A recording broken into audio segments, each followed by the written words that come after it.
All right, we're live now. Hey guys, you're with Robert Gardner on a live call-in show.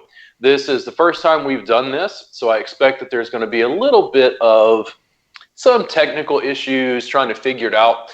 But if you want to call in and you have any questions at all about massage and body work, any questions at all about business, marketing, social media marketing, any of those things, I'd be happy to chat with you live. I believe that you're also going to be able to type in comments that Trent can read out to me. Yep. But if you guys have any questions at all, we're going to be here for quite some time. I believe we're going to be here for the next 3 hours. I know that it is, I think, a Saturday, so a lot of you are going to be working. But if you're around, you're on your break, you have a quick question, you're asking stuff about business, about massage, body work, technique, I don't know. Give us a call and let's have a chat. You Yeah. excited, Trent? Yeah, I'm very excited, and different than our podcast, I will be in the background. I will be co-hosting this live call show. Obviously, our shining guest here is Robert. Our shining host here is Robert, and we got his shiny face up there on the main screen. But we'll transition into different segments and whatnot. Right now, we do have the live chat up, and we've got YouTube, Twitch, Periscope, and Facebook running right now.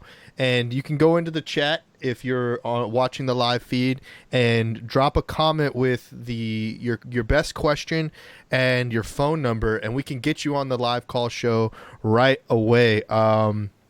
It's pretty simple. We'll just call you and get you on, and this will change over the course of these series of live call shows. But yeah, we'd love to have you on, and let's kick this thing off. So first off, I guess Robert, we were gonna talk about kind of the premise of this live call show, and during the times that we will have live lines for people to call in, but we also will be talking about certain aspects in the industry that can be improved, or new methods, or frequently asked questions. What do you want to start it off with? Oh, we have plenty of time. Right. Yeah. Um, yeah, when we talk about things in the massage industry, as you all know, I'm a critic, if you will, about massage and technique, but also I think on a much larger level, I think business acumen, business structure, providing a superior service to consumers that's easier, also layers of technology. There's tons that we can discuss. I've always got my own opinions, but part of the reason we like doing this live show is I'm really interested to interact with more therapists live and answer questions. I thrive in an environment that's improvisational and kind of off the cuff. I think it also makes for just more interesting conversation when colleagues are, pitching ideas, talking about the things they're dealing with. And just like when I'm teaching students, I encourage students in classes to ask questions. Sometimes I think the students don't want to ask because they don't want to be singled out. But usually if a single student has that question, many of them have the same question. So I try to honor that and get them to ask. I think the live show feeds off of that same premise. Yeah, absolutely. It just provides it will provide people to get a little bit more uh, of your time. Also, it allows them to, number one, and voices their opinion and their experiences, and it also gives them a little bit more of your time. I think that a big question of all the time from your client students is that, like, is Robert going away? Because things are getting more and more exclusive. I mean, I think in some senses that happens. That's a little bit like I can imagine how celebrity would be. I can't really call ACDC and say, hey, can you play my private party? But at the same time, some of the stuff we're doing is actually more available, not less, just because we're adding so much digital supplementation, so much digital instruction reach like this, where you're making it easier for people to contact you in a structured way. My hope is that as things grow, we're actually still very open. I do my best, for instance, to answer my own emails and messages via social media. Eventually, at some point, we may have some automated components where we're outsourcing tech problems, or someone has a problem with their subscription account or things like that. We may outsource specifically if they're like repetitive issues. But for the most part, I really try to use my social media organically because I really understand that the connection, the actual eye contact, the actual communication with consumers, meaning students, fans, followers, clients, is really what's important.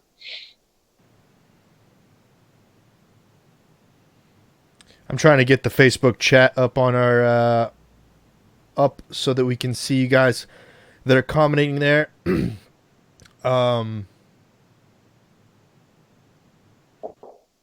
working on exactly figuring out what this show is gonna look like for you guys and what kind of benefit it will be, because we feel like in the marketplace of ideas in massage, there's not a lot of direct to consumer, any direct to business, any directly to the student platforms being utilized, like Facebook, Twitter, Twitch, YouTube, these different places to communicate and start a different type of conversation that's more about like an individual than it is like the practice or the business at large.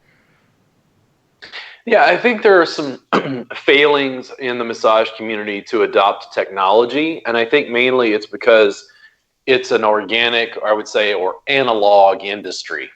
We deal with touch, actual physical connection with people in person.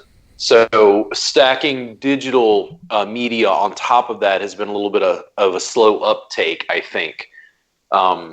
I see advantages to using that, which I'm usually encouraging students to take advantage of.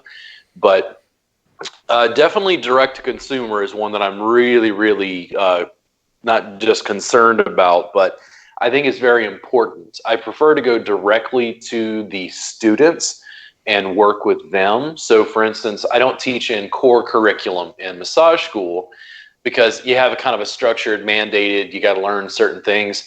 I would prefer to teach continuing education because I can go directly to the students, give them the information that I think they need to thrive, and sort of fill in the gaps of what they didn't get in massage school. Direct to consumer also just cuts out the middleman and means that it's less expensive to deliver content and information to your primary audience. Yeah, absolutely. So we can work on two different things here, Robert. We can go from just you talking to the audience, or we can start on, kind of reviewing some things online. Just like give me a heads up on what direction you want to go. Right now the lines are open, but nobody's commented yet. Okay. No comments yet. Yeah, no comments yet. Okay. So let's go ahead and see if somebody is going to comment. We'll just give it like 5 minutes. We can chat just to see if anybody comments. If not, then we can go the other directions. Does that sound good? Yeah, sounds good. Right now I'm just kind of setting up the broadcasting software to enable us to do the online screen sharing. Yeah, just doing a live show. Like, I was really excited when Trent brought this up.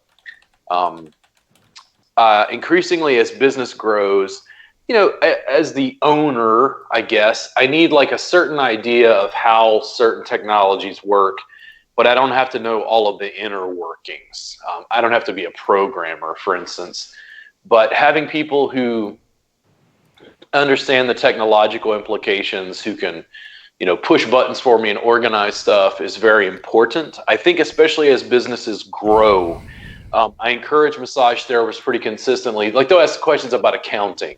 It's like, guys, go get an accountant. I need a website. Okay, you can build your own website on Wix, but why don't you farm that out and hire someone?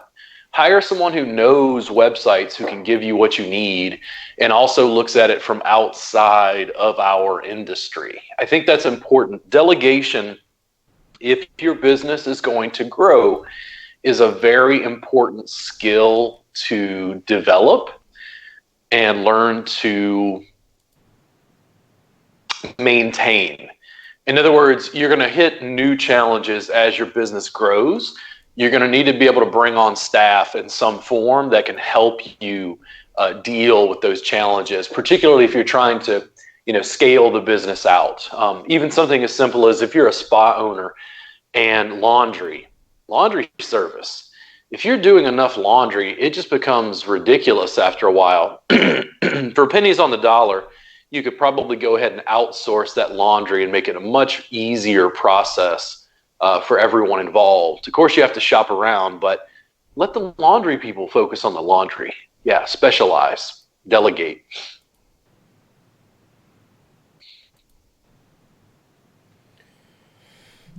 So we got viewers coming in from YouTube, coming in from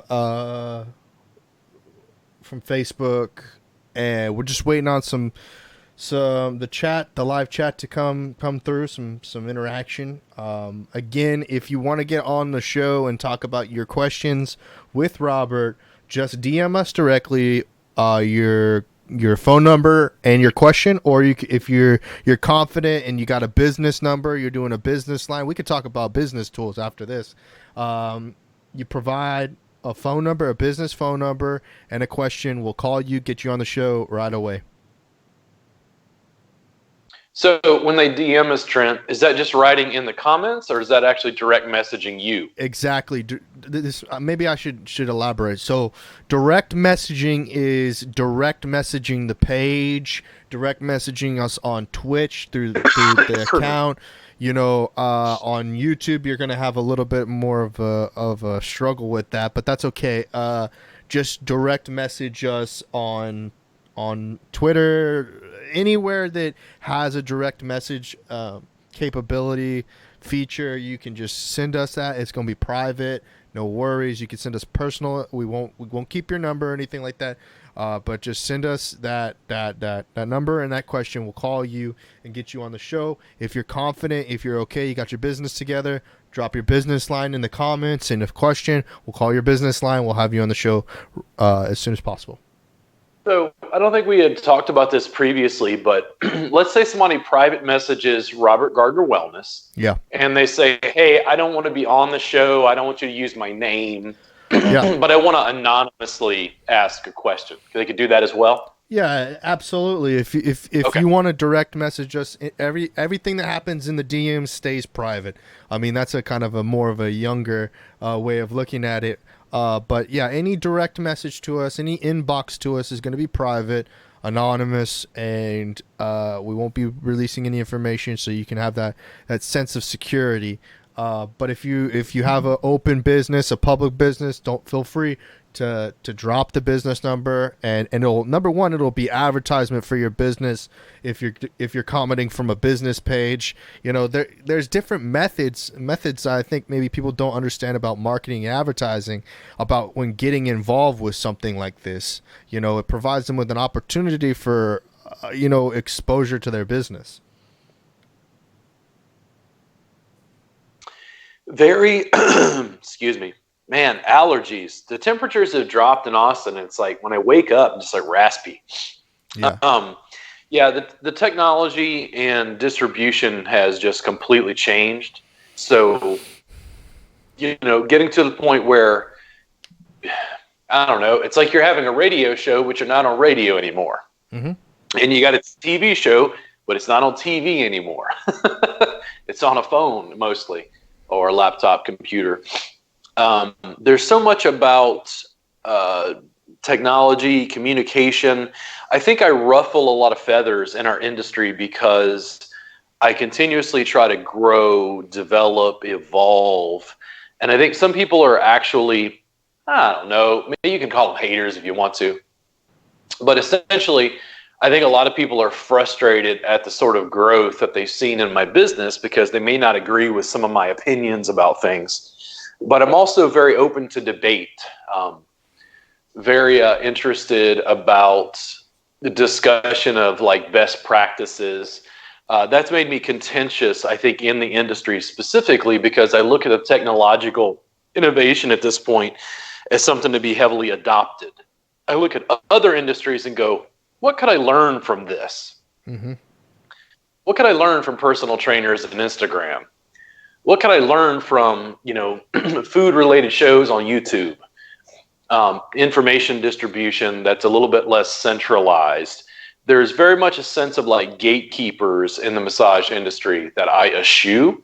It's one of the reasons I talked about going direct to consumer. I think I can provide more value to students directly, sort of cutting out the middleman, and not dealing with regulatory hurdles, which is essentially what our subscription service is. It's a direct-to-consumer format.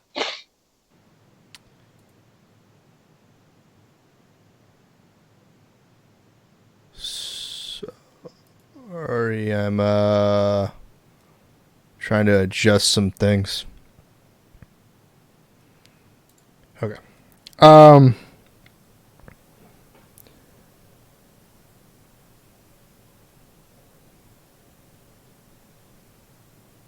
There, that kind of hints at like people are frustrated with doing new things, trying things, because like I was talking before, people are so much used to doing what they're told to do.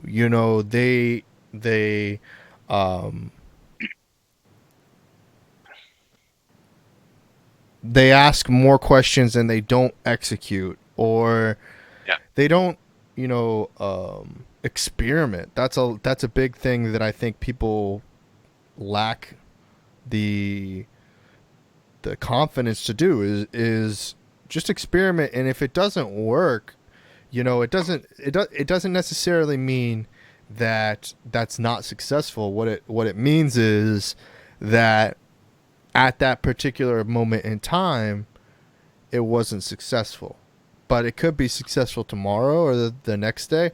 You got to give something enough tries. You gotta go to bat like 1,000 times before you hit a home run. And I think a lot of people pick up the bat, they take their first swing and it's a miss. And they give up. They're like, okay, I can't hit home runs. I'm not a home run hitter. So they just give up. I think there's a seismic shift in technological innovation and our capacity to improvise, our capacity to use tools in new ways, especially with communication and the internet. I think it's hard in the middle to understand what's going on. And I know that when I first had access to the internet, I couldn't understand at that time. And granted, I'm 18 years old. This is 95, I guess.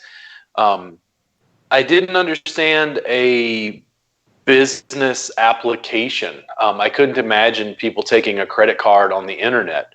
Oh my God, a credit card? Somebody's going to steal your information. So there's a real seismic shift in how information is being distributed. I didn't understand what YouTube was when I got on it. Yes, I didn't really understand fully what Facebook was when I got on it. Yes. But I've seen the shifts enough that I go, oh, wow. Like I didn't see Twitter eating YouTube, so to speak. YouTube eating HBO, so to speak. Netflix beating out Blockbuster. There are lots of technological shifts because of smartphone technology and internet-based applications that I tell people that the smartphone, the thing that I'm broadcasting from, this technology is more disruptive than the printing press. And the printing press led to the Protestant Reformation. This is horribly disruptive technology because information flow is completely open now. in a way that it's never been previously. Mm-hmm.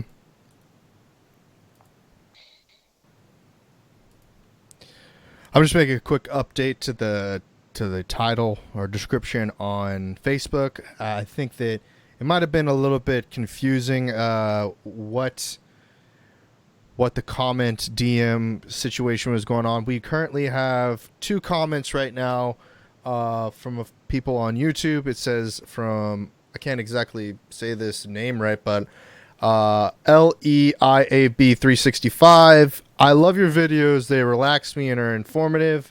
That's on YouTube. And over on Facebook, we have Jennifer Couture saying, hello, Robert. So let's go back and I guess and inform people again. Okay. This is a live call show. Robert and I have kind of produced this new show together talking about, we'll be live for about 3 hours. And we're going to be going through different segments, but the first initial segment, and this, it will be continuing throughout the whole show, is the ability to call and ask your questions live from Robert.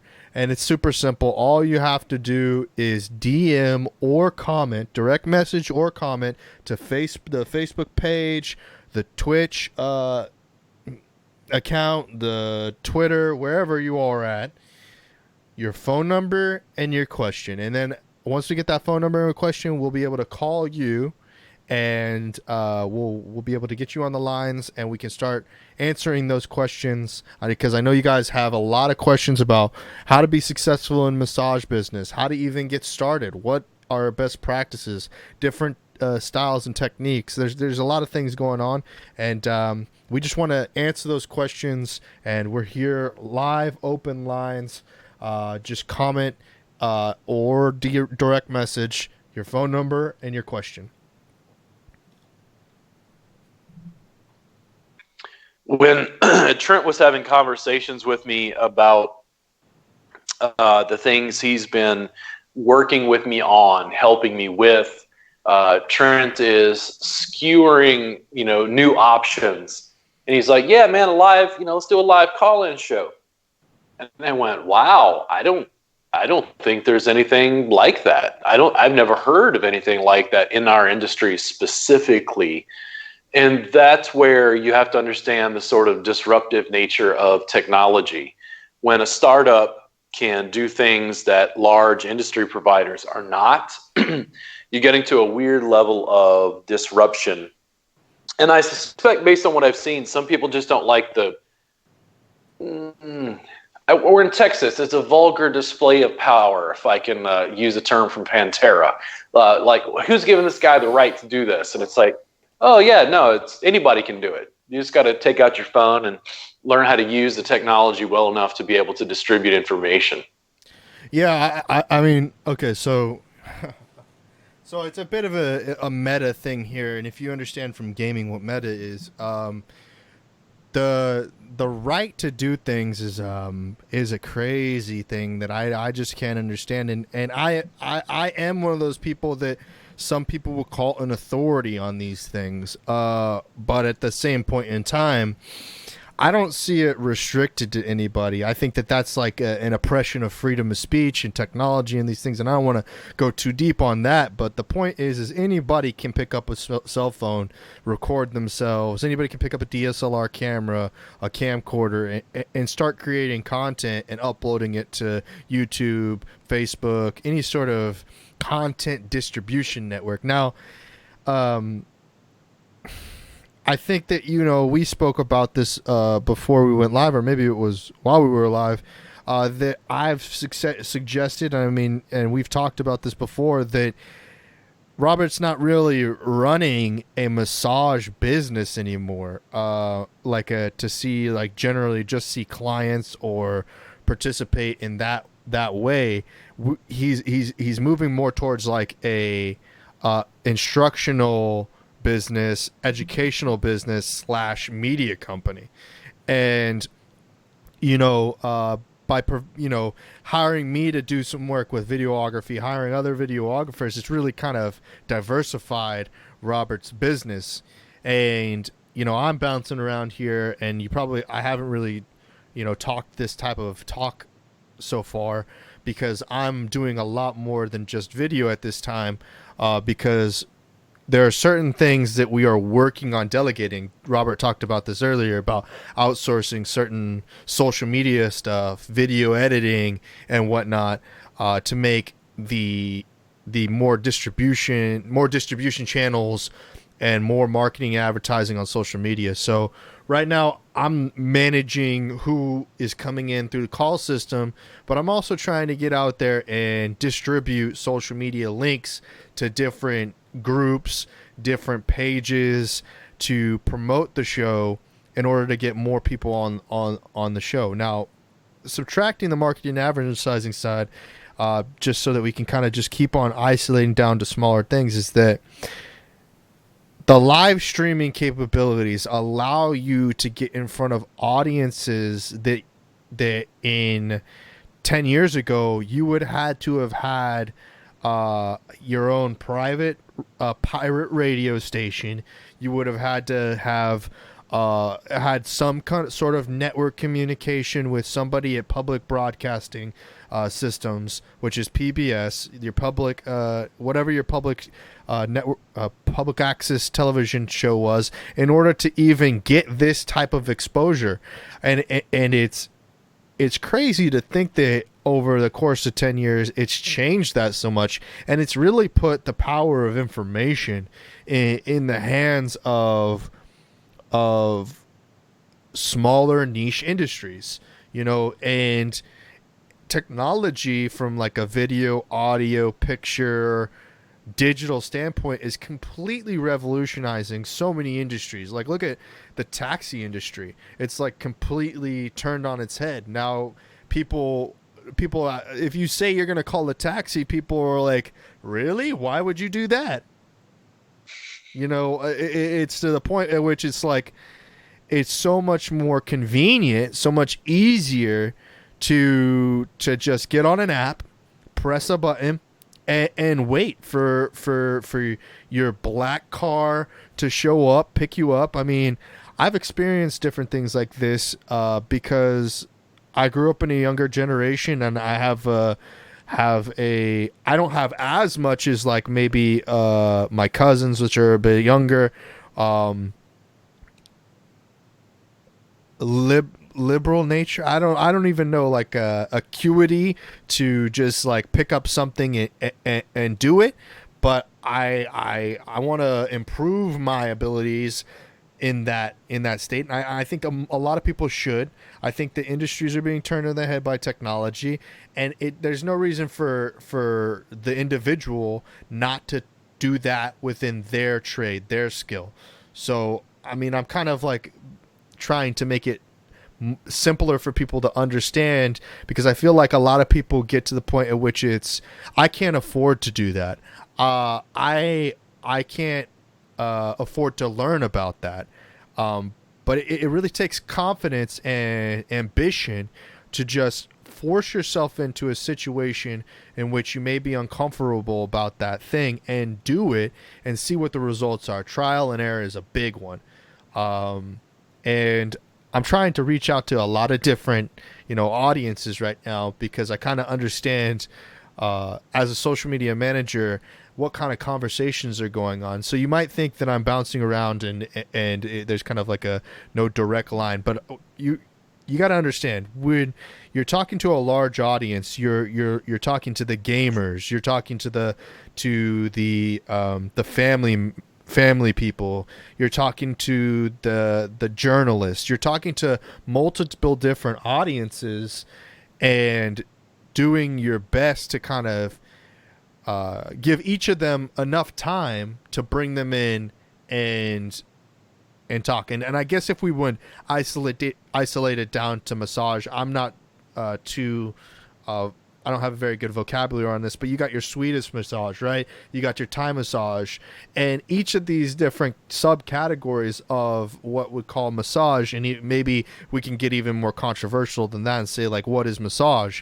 But these certain categories, these structures, I'm sure live in different pockets around the internet, and there's probably a bigger community of certain types of massage therapists on Facebook, YouTube, Twitch, or wherever. But I think that the thing that kind of isolates people, maybe causes some of that fear, is that they're afraid to reach outside of their industry.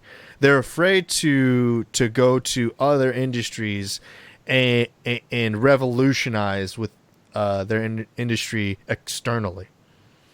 And so, like, I feel like a lot of people might just be, they might not even be massage therapists. They might be physical therapists. They might be they own a car wash business, and they come and they stumble into Robert's channel, and they want to hear the perspective of massage, but they also want to hear practical things that they can execute on in their industry, in their business.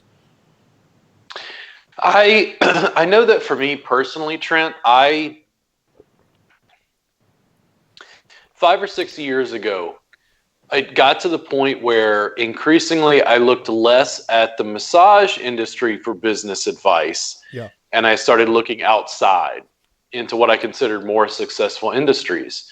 And when I started to compare what was going on in the world at large compared to what was happening in the massage industry, it seemed like the massage community was way behind. They weren't adapting to technology as quickly or as fastly. They weren't innovating. So I started borrowing more information from outside the industry and even ruffled some feathers because I could kind of see working towards media and interviewing people. And I could tell people around me were very confused. Like, I don't understand. Like, what do you mean? And I was like, Joe Rogan, like a podcast, like interviewing people. And I could see it even back then. It was just, it took time within the business to build up infrastructure and what we were doing to get to the point we're at now. Yeah, absolutely. I think one of the struggles is that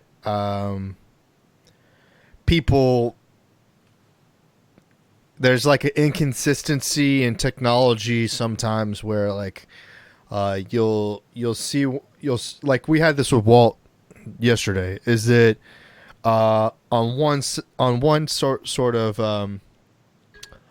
of side, he was getting one information that said that we were going to be recording on Saturday. On another thing, it said Friday. And sometimes it's just a matter of like, the network isn't perfect.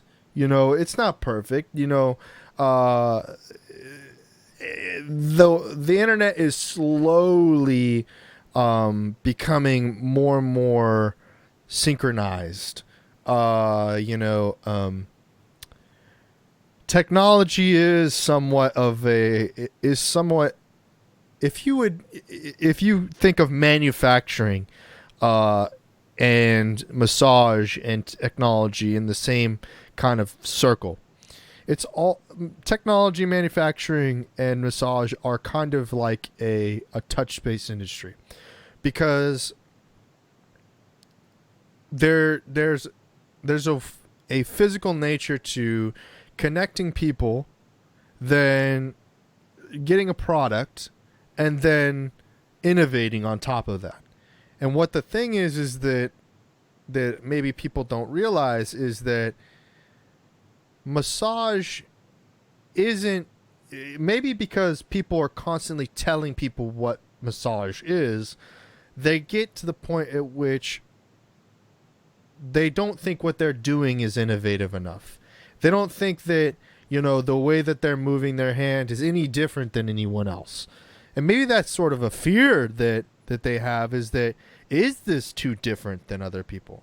Am I not assimilating to the system enough? And if you feel like maybe you're not assimilating enough to the system, then you might start to get a fear that what you're doing is wrong. What you're doing isn't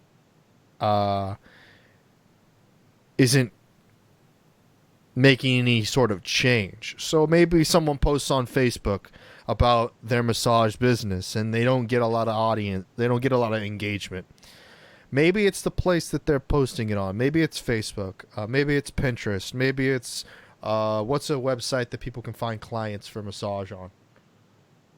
What's a good website? Oh, so if therapists are looking for Yeah, clients, yeah. If therapists are looking for clients, ooh, I'm not even certain. That's the thing. Craigslist, Craigslist. Well, yeah, potentially, but mostly well, it was at least. Craigslist has changed their rules, so I don't even know if that's available on Craigslist now. It's much more challenging as an infrastructure to have massage therapists look for clients. More at Soothe and Zeal offering individuals the capacity to get hooked up Okay, with a okay. therapist. So Yeah. so I can relate to this. Okay, so Sooth and Zeal are like on-demand massage service business, right? App. Okay, so for a while, and I'm sure that a lot of massage therapists can that do this as well. So you probably drive Instacart. You also do Uber. You also do Zeal. You also do Soothe. You do all the apps, right? I'm assuming that this is probably something someone does. Fairly common, yeah. Okay. Well, I've done the apps, and I kind of know. I've published some stuff on YouTube, kind of explaining like what does someone need to do in order to be successful at these things. You know, it's not necessarily the game that people are playing that they don't realize that they're playing a game. Is that you don't necessarily play by what people think you should be doing, because I'm not sure how Soothe and Zeal work from an interface standpoint, but I assume that they have like a heat map or something that looks like over here in this section is an area where a lot of people are getting massage or requesting massage. I don't think that I'm correct me if I'm wrong. They don't come to your facility. They don't go to your house. I don't believe so. I don't think that the apps allow that option. You actually go to the client's home. Okay, so Or what you're gonna want to do in if you're on these apps, and I feel like I'm like educating somebody on this sort of thing, because I feel like maybe you should focus more on building a business than playing this game, but at the same point in time, uh, some people need that security of somebody kind of monitoring them and doing their business for them. So let's say Soothe or Zeal, right? It doesn't necessarily mean that you need to be pursuing that hot zone, because everybody is doing that, right? I'm assuming that most people would have the mental capabilities of thinking, oh man, if all the work is over here, then I should just go there and compete with people over the opportunity that most people are trying to get. What you need to start doing is start thinking outside the box. Okay, this particular area is hot, but it doesn't necessarily provide me with the most opportunity. So then what you do is you find isolated areas, large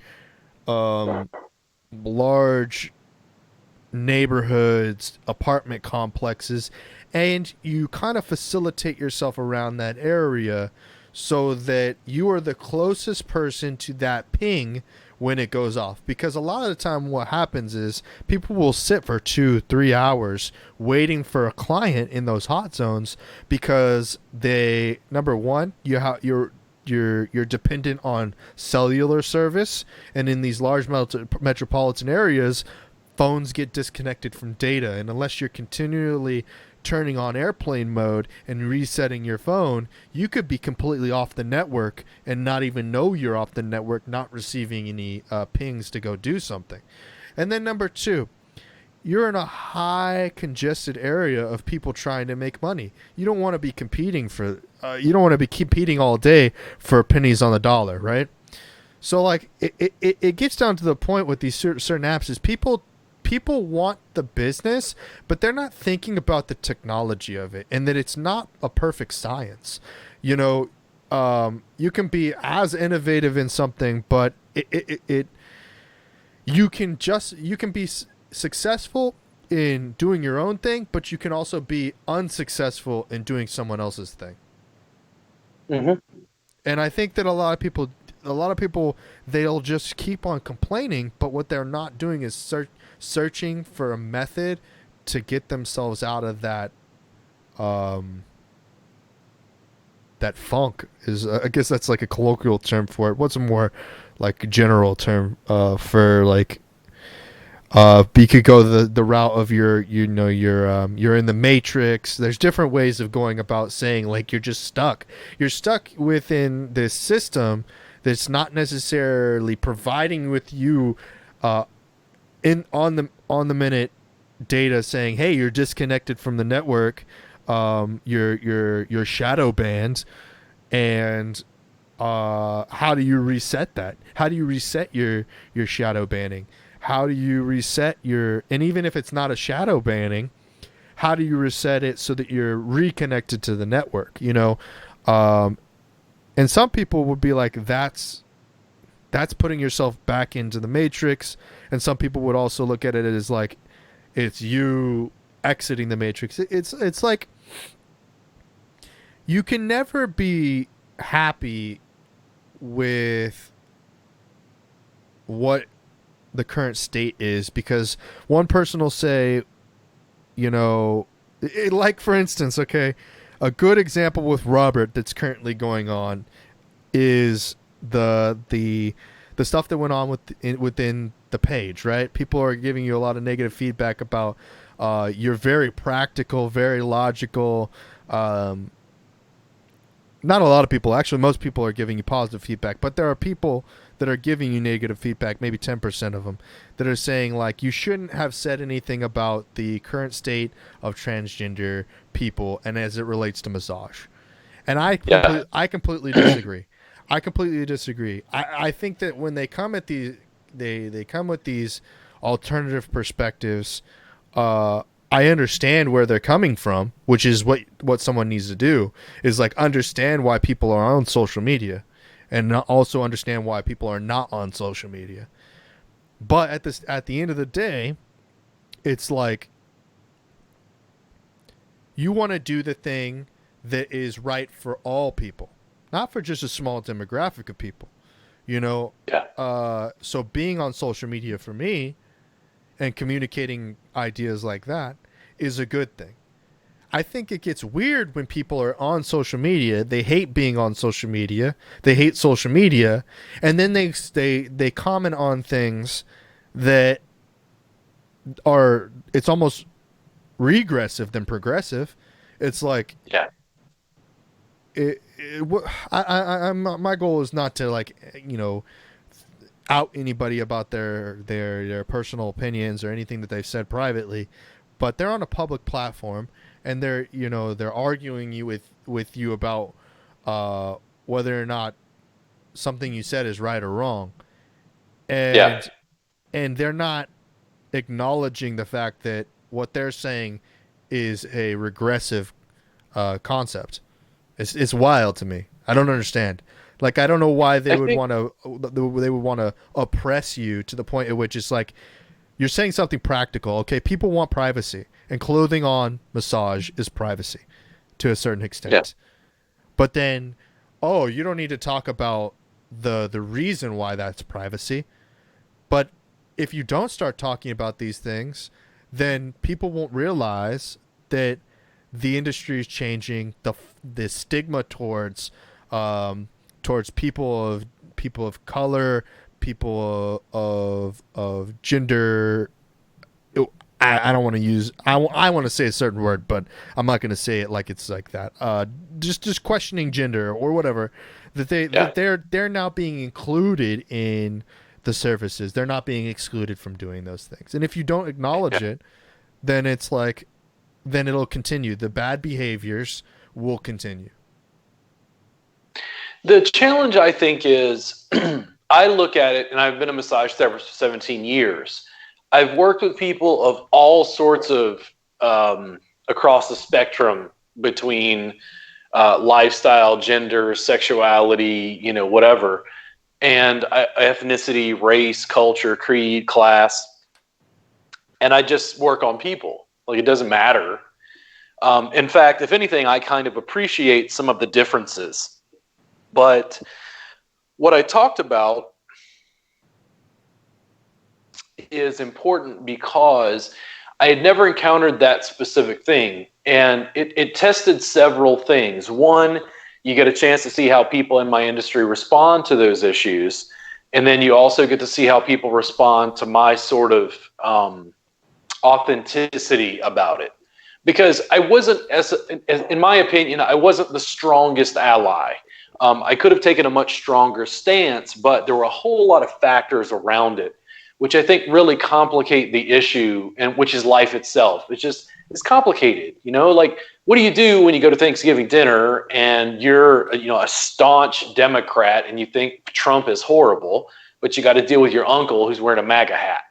How do you deal with that? There's a complexity because it's like, well, this guy's still going to be your family member after you have this debate and after you have this disagreement over Thanksgiving dinner. So I think that's what a lot of it amounts to, is how are we going to deal with these things? And unlike other industries, I think that the massage industry is butting up against very heavily issues of gender, sexuality, and particularly Me Too. So there are women issues, men issues, sexuality, gender stuff that, because we deal with touch and intimacy, automatically butt up against that.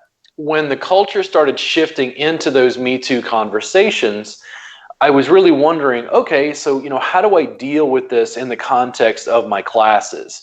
When I have younger students, sometimes than me, who are coming up and trying to understand how do they deal with this, because I don't think they're necessarily being taught all of this in school. These are relatively new issues to come up in a major way in our culture. And at the same time, we have access to YouTube, access to information, access to Google, Twitter, social media platforms, Instagram. Students privately or sometimes in class will ask me questions, and sometimes those questions are challenging because they could be new issues. My choice in class, because I video document my classes for our subscription service, was, instead of shying away from the issue, was to really attack it head on. I think that makes me a polarizing figure. It makes me sometimes unpopular. But I don't feel like avoiding the issue makes it any easier or makes it any better. I'm also completely capable of having debate, which means I don't recognize my opinions as me, myself. So if you disagree with me on something, Trent, I don't get into a fight with you about it because I feel like you're questioning who I am as a person. Mm-hmm. It's like, no, it's an idea, it's a thought, it's a concept. I can go on a thought experiment. I was a philosophy student. I can hold an idea without it being intrinsic to me. And I think that's some of the difference in how I'm slowly dealing with things. When I brought up transgender in class, it just popped into my head as this little niche issue, that people are dealing with. And it's like, do I want to be inclusive? Yes. Do I want to be an ally? Yes. Do I want to talk about best practices for that and my own shortcomings? Absolutely. Part of the thing, and I think maybe this would be more correct, I think people would maybe understand this. How do you, as a white guy within the massage industry, how do you dismantle your own privilege so that you're not reinforcing, stereotypes? So you're not reinforcing keeping people down. How do you punch up instead of punch down? It's like when you live in a culture where people have literally used transphobia as a defense for murder, I have a challenge with that. I have a very significant issue with that as a whole. And just from taking like a simple post on my main Facebook feed, the comments that people leave are just frankly just disgusting sometimes. I can't believe the level of, I don't even know what to call it. Like, I don't know if it's transphobia. It's just, I can't believe people hold that opinion about other people, mm-hmm. regardless of what their gender identity is or regardless of their sexuality. I always look at it, well, no, you're a person, right? Mm-hmm. So you have the same rights everybody else does. Like, I don't know. And maybe that's just a facet of me being me. I just don't make a lot of distinctions about it. In fact, if I sit down and have a conversation with someone who's transgender, usually I find those things interesting. Oh, hey, well, tell me about that. Mm-hmm. But it's also, here's the thing. If I talk to somebody who's a MAGA hat wearing Republican, I go, oh, hey, like you support President Trump and the stuff's going on? It's like, well, so what's going on with that? Now, people find it weird because they're like, well, this represents something I don't want anything to do with. Transgender represents something I don't want anything to do with. And I mean, I guess people are entitled to their opinion, but at the same time, how do you actually learn about people or grow if you want to have conversations with them? And I think another challenge with social media itself is before you could go into your home and just forget that other stuff existed. But now social media gives us access to ideas, thoughts, people that are all over the map in their human experiences. So you actively almost have to deal with it in some way. Whereas before, your world could be a little bit more myopic and insular. Yeah.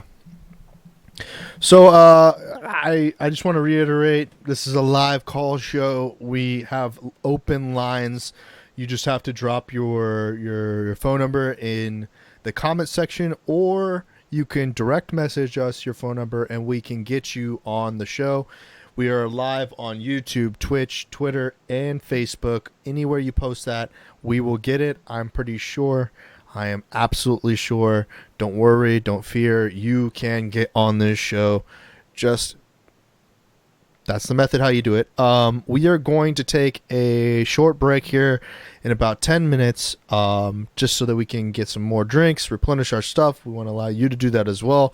Right, again, we're going to be on here for a couple more hours after that till about 2 o'clock p.m. Or is it 2 o'clock? 2 o'clock, right? Yeah. 2 o'clock p.m. Central Standard Time. We've talked about a lot. In the second segment, we can maybe do some reviewing. We can see what's going on. I'm not exactly sure what the algorithms are on these platforms, or like what's going on exactly, because Twitch is like no viewership. Maybe it's time of day. YouTube is got some viewership, had some people tune in, comment. Facebook had one comment. I'm not exactly sure what the deal is with this, but it's something new for us, and we want to make it kind of a regular thing, and we need your support to make this happen. And one of the ways you can support us right now is through the free trial. And Robert, do you want to take it away and talk about the free trial? Yeah, I can talk about it briefly. I'm assuming that there's a link here that Trent probably included for you to be able to click on that. But yeah, it's rgwellness.store/free trial. So we've had a subscription service now for about 2 years, I think. And because of the way we were distributing information, I started with workbooks and DVDs. You noticed an uptick in like digital distribution. And because of the way we were giving away information, I was like, what's the easiest way for me to document what I'm doing in my practice, why I think it's different, why I think it's good for clients as much as massage therapists. And we found out, through asking good questions, that we could do a subscription service. Again, I had never heard of a subscription service for massage education, but almost immediately I said, okay, well, the first thing I can do is just record all of my classes. And when I record all of my class content, I can just allow subscribers access to that information. So the class I just taught in Chicago, we had 9 students. I recorded all of that class, and in coming months, that entire class is going to be uploaded into the vault, which means you get to watch me teach intro Thai again. If you've already taken class with me and you need a refresher, or you're a new student who just wants to pick up some Thai massage, and you're like, hey, I don't really work on the mat, I want to work on a table. Well, currently now, because we've been doing this for 2 years, I think there's like 12 copies of my entire table Thai class on that vault. In addition, we keep supplementing, doing information on business, information on social media marketing. I screen share my own social media profiles and channels to show you how I'm using them. I'm really trying to update what massage therapists were learning in school and do it for pennies on the dollar. We started at $7 a month, but we now have a free trial, which means for the first month you can come in absolutely free. Doesn't hurt my feelings if you unsubscribe, by the way. Well, I take that back. It does hurt my feelings a little bit. Why wouldn't you want my stuff? But at the same time, it allows you access so you can check it out. And then you're able to go ahead and continue studying with us in an ongoing way. We also have a private Facebook group, which means that people who are subscribed are asking me questions. I'm answering those questions. And if you ask a good question, like you say, hey, I've got this client, they're having this problem with their shoulder. Do you have any ideas? If there's a video that's not represented in our vault, I can often go into my studio, record a video on that specific question, and then upload it to you, which means we're performing essentially what's interactive online education for $7 a month, but it's free for your first month. So go ahead and check it out. It just supports everything we're doing, allows me to continue building and growing. If you are subscribed, it allows you a ticker tape of new information. Typically, we upload new content every Monday, and I think we just surpassed 400 hours of overall recording, and we've got a backlog at this stage of 50 hours of content probably that's just sitting, waiting to be released. And also, our video production capacity is increasing. I was talking to Trent yesterday about having him come to classes with me to film so we get better camera angles, because we're continuing to build slowly to be able to give therapists more information more rapidly and an easier to use format to be able to supplement their practice so they can really build, both for financial reasons and also so that they can help their clients easily. Yeah, awesome. So here's Robert and I are talking about the technology and how we're getting this working. I have for our commercial break, which is going to be kind of short. I have a show. I have a slide for it, and I wanna play a YouTube video while we're gone on break. Is there like anything that you want to particularly play, like a commercial, like any video playlist or something like that, that I can just have playing while we take this short commercial break? I'm trying to think. How long is the break going to be? Like 5 minutes, like very short. Like I'm trying to think of a video within that time frame that we could play. There's actually do we want technique or do we want business and marketing? I guess we could go with business and marketing. I found a little massage business and entrepreneurship playlist. There's a talk that I gave at Lauderstein Conway where I'm wearing this like shirt with looks like lightning on it or something, where I was talking about the pie, which is what you can potentially earn, and how if you work for somebody else, you cut that pie in half. And all the students go, "Aw." Makes me think of that one. But I think the actual presentation is closer to 30 minutes, but you might be able to play just a short snippet of that if you want. If not, anything else is probably going to be fine. I mean, it's already on YouTube, so it's not like I'm afraid of it being out there. There's a 12 minutes. Is that how long it is? Yeah, well, let's put it up and see. And that might be one that maybe Knives or somebody produce and cut to that length. Am I wearing that sparkly shirt? No, you're wearing I think you're wearing the Gary Vee shirt. Yeah, I don't remember this one. This may be something I see this. I see the sparkling shirt one. Yeah. Okay. 2017. Yeah. God, it's hard to believe that was 2 years ago. Somebody's wearing a foot shirt or a foot costume. That's Jenny. That was probably a talk I gave. Oh, that's another one. That's a social media talk that was at the school for a business show. You can play that one. That's actually a different one. There's another one where I'm wearing that same shirt, but that'll work fine as well. Okay, I see. Is it branding for massage therapists? Let's do that one. It's 8 minutes. Okay. 8 minutes? Okay. Yeah, that's better. Cool. So we're going to take a quick break? Yeah, we're going to take a quick break. Okay. Let me see. I'll be right back. Yeah, sounds good.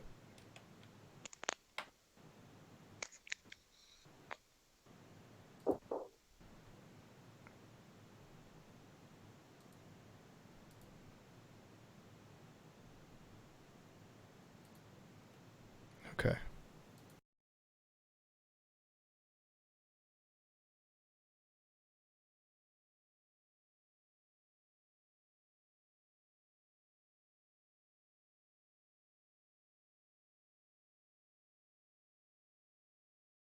Anymore. Oh, well, it changes. Realm. Yeah, it changes. So I'm teaching the business course, but I'm teaching the business course now. Like, I'm teaching you and Ray. Yeah, just get people, just talk to them. I mean, I don't know how the curriculum is developed, but the thing is, just get them to get people like me to come in and offer different perspectives. I can only speak from mine. No, but it's great. But and the thing is, like, that sort of authenticity is the only thing I have to offer. And the real world is what I have to offer too. Hard knocks? You're like, I busted it for years to try to... Did you have questions about something? I do. Yeah.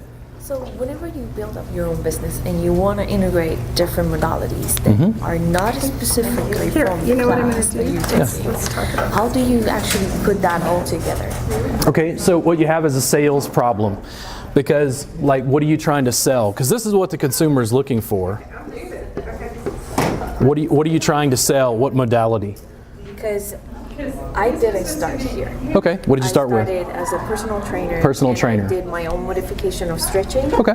And I've just saw a glance of your videos, and it's pretty. It's very similar. Okay, so like stretching, right? Yeah. But then are people looking for stretching as like a service? Not exactly. See, and that's where the challenge is. And the thing, it's not that you can't sell this, it's that you have to like figure out how to sell it, because this is what consumers are looking for. Yeah, but it's not only that one. No, so what else? I have experience in gua sha. Gua sha? Experience in TENS.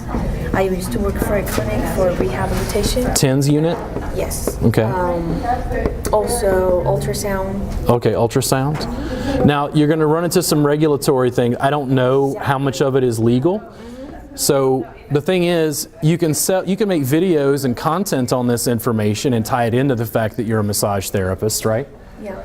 But the thing is, how many people are looking for that as a service? Exactly. How many people are looking for that as a service? And the thing is, right now, I'm trying to sell Reboot. How many people are searching for Reboot? No, exactly.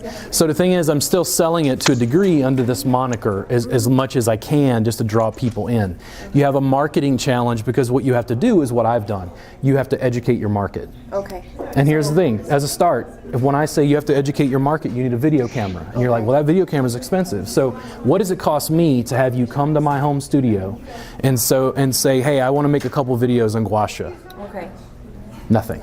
Exactly. And then we can release that content through my YouTube channel, talk about you, provide a link to you and your website down below. What does it cost me to do that? Nothing. And it cross promotes us. Exactly. Make sense? Yeah. Yeah. So pretty much I can actually integrate all the knowledge I have into this, and I can change the name of it. Sure. So I can actually have like a new modality. Massage NV, Massage Heights, the brands. Okay. Reboot is a brand. Whatever you develop is a brand. Long term. Because stretching, where do they get that? They get it in different styles. Well, the thing is, and what you're trying to do is take these things and roll it in together into whatever it is you do. It's no longer massage, it's what you do. Exactly. Make sense?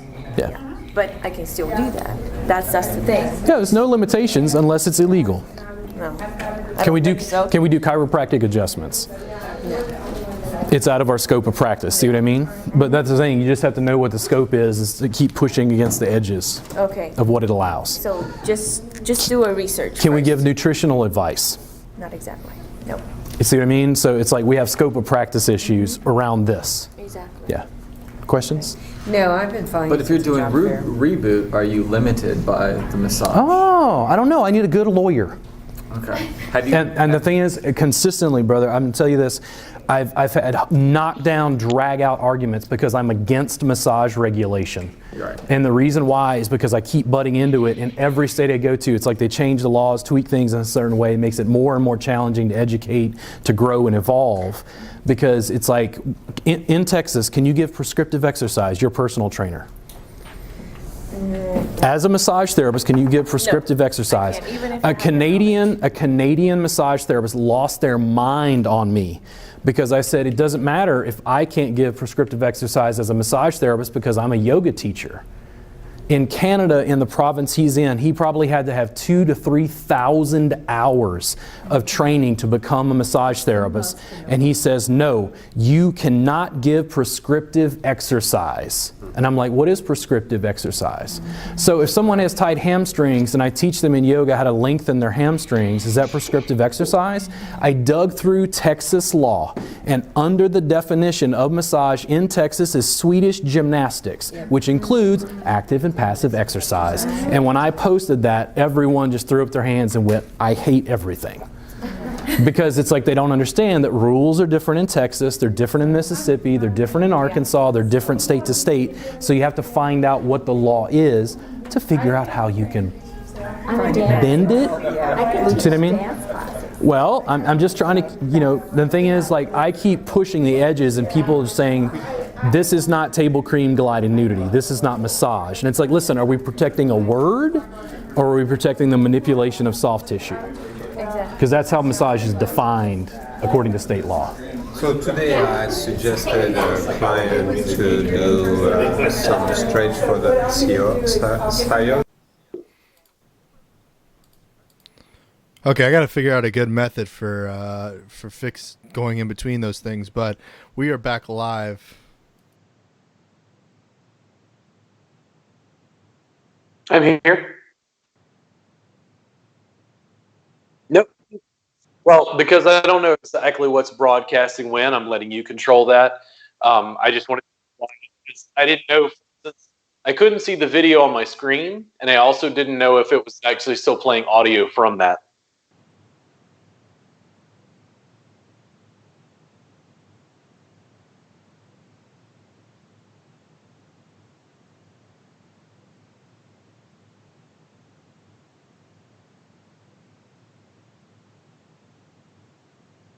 Yeah.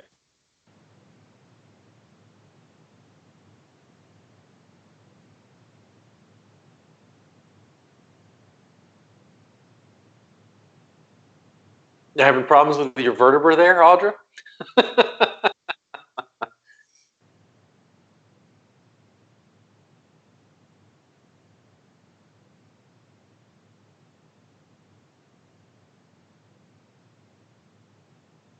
I had talked about, okay, I don't remember if this is exactly where we were. I had talked about Me Too and how I actually dove into those conversations and actually attacked it head on instead of just avoiding it in class.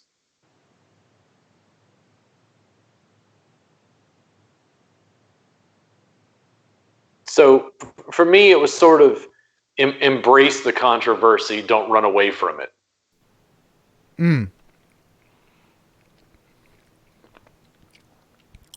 I think I muted myself on accident. Audra says they're going to Home Depot to get the sledgehammer. For those folks that they stuck around for the commercial break, what would you change anything you said about brand building today that you would have said in 2017? I would think likely not, even though I didn't just watch the video. I'll always have critique of my own thought and work. I think that's common for any artist. But I think if anything, it's grown more nuanced. And most of the stuff that I've said about technology in the last 5 or 6 years has come even more to fruition. If anything, I'm stronger in my opinions about it, not less so. Mm-hmm. And I think that our industry hasn't kept pace. Education, especially in core curriculum, has not kept pace. So I just continue independently with the help of people like you to push forward to see what the technological capacity for distribution is. You know, a lot of people in my industry would just say, well, you know, it's a hands-on industry. And I go, yeah, but if I make a call-in talk show that we do once a week for 52 weeks and you build a mass following of 10,000 people, mm-hmm. you get 100 clients. Yeah.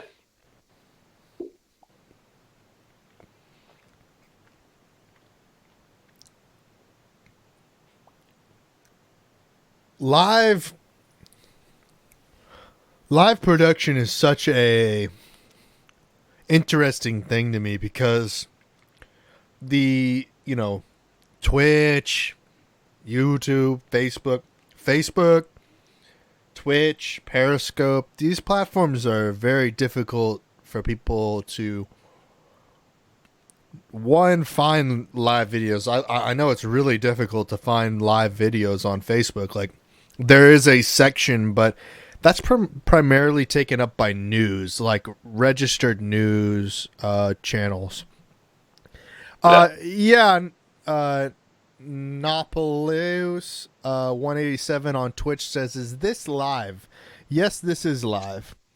And on YouTube, it's just as difficult. Now, I don't know if this is something that they're planning to change. I know that Facebook has implemented some features for gaming to kind of change that live interaction on Facebook. But I don't know if that's the case with YouTube. I know YouTube had tried it with YouTube Gaming. That was a live platform. Periscope is a separate platform than Twitter.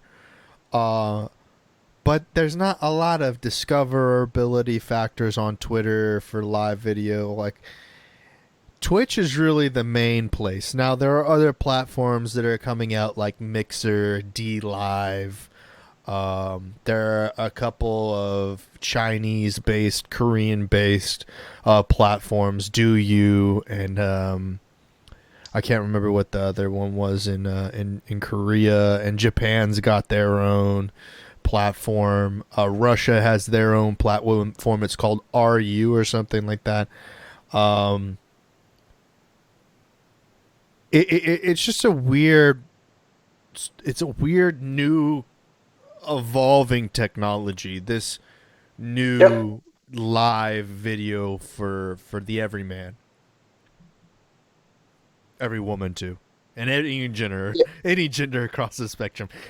I don't want to get canceled because I didn't mention everybody.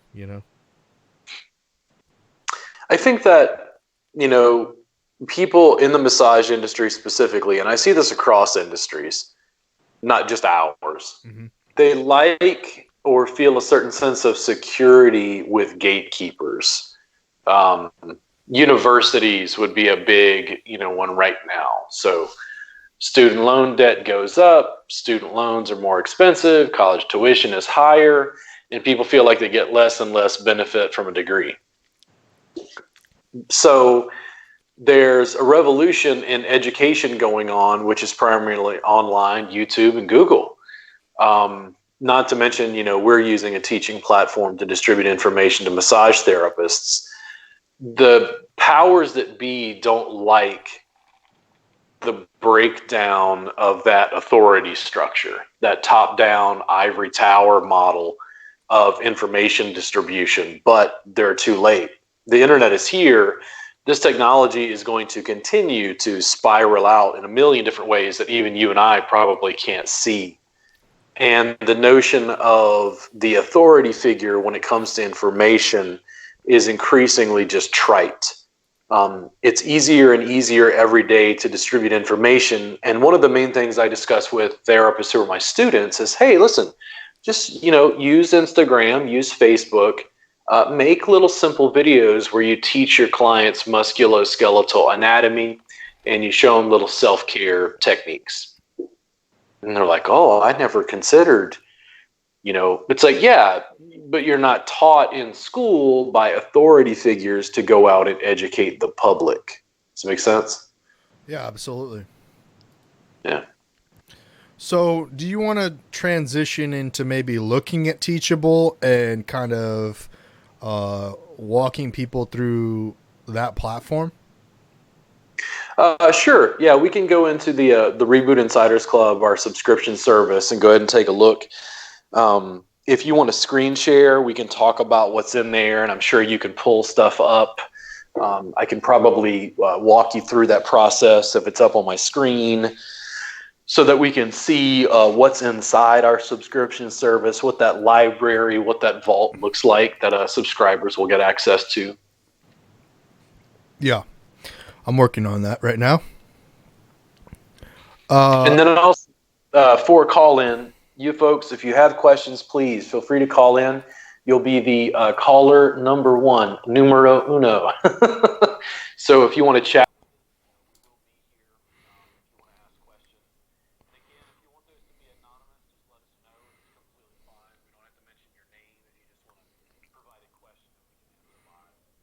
Yeah. Okay. So I'm transitioning.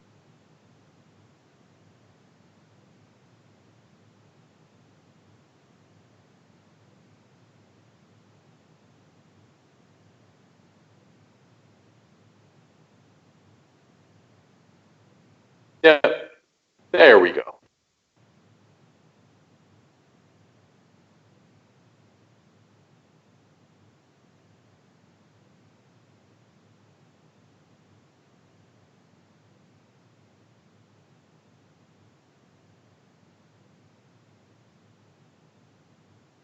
Yes.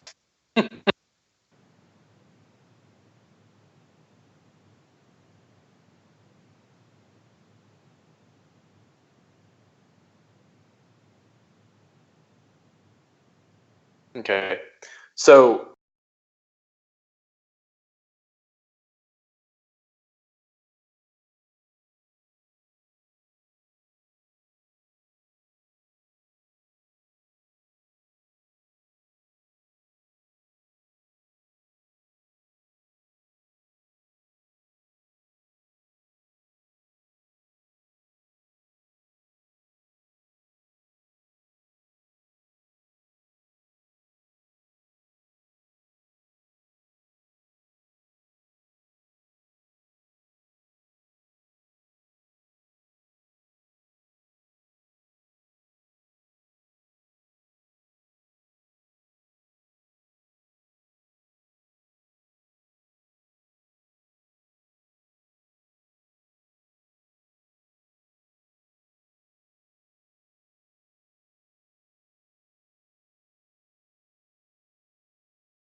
talking about screen sharing and showing what we're doing inside the Reboot Insiders Club.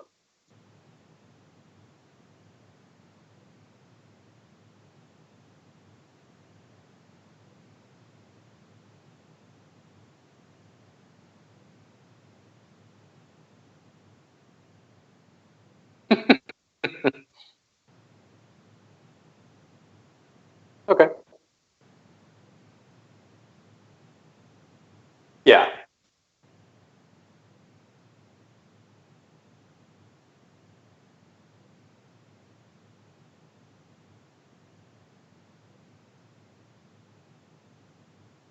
Yep. Yep.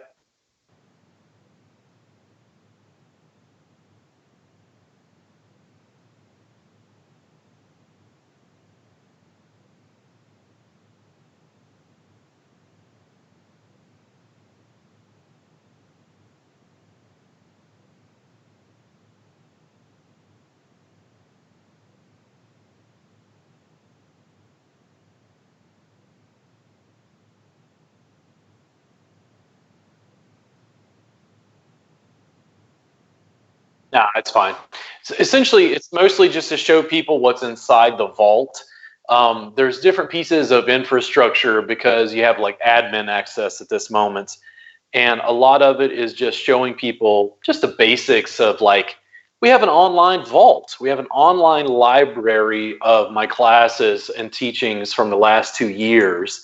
And we continue to add to this each week. We upload video typically on Monday. And as I've gone through, it's just sort of organically, I've just been organizing it. We're shooting more niche content, going into specific issues, working with apprentices and answering their questions, using those recordings to supplement in addition to group classes. So what you get is we give a little bit of information about how to use the vault. We have a copy of your free time massage workbook. And then I think it kicks off with copies of the intro Thai class. That class is 3 days. There are at least, I think, 12 copies right here. And you can see some of the timestamps as far as like the number of minutes that are involved in each class. So sure, yeah, you can scroll down a little bit. In fact, can you grab one of those intro Thai classes and just go in and like open it up? No, scroll to the top. The first long section, what does that say right there? Okay, beginner table technique or table Thai classes. Click around to the middle, just grab one of those. There you go. So go ahead and open that up. And as he opens that up, you'll see there's some text. This looks like it's a class from Dallas that I teach, which is table-based. So as you go through this, these are actual raw recordings from my classes. Typically, they're not heavily edited at this point, but it allows you a real rough shot of like what's going on in my classes and the information that I'm teaching. If you go ahead and scroll down just a little bit further, you'll see that I've given additional text, so you can play the video right there. You've got audio at any time as a subscriber. And again, you can get on this free for your month.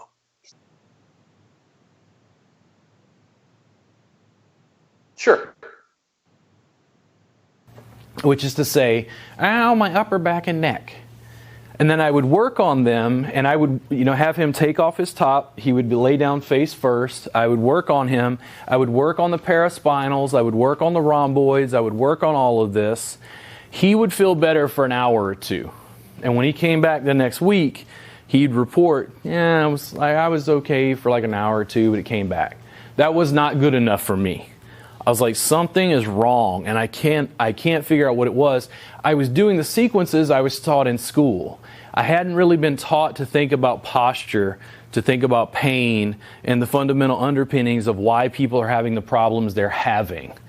Slowly, as I kept digging, it started to make sense, and I could help people more rapidly.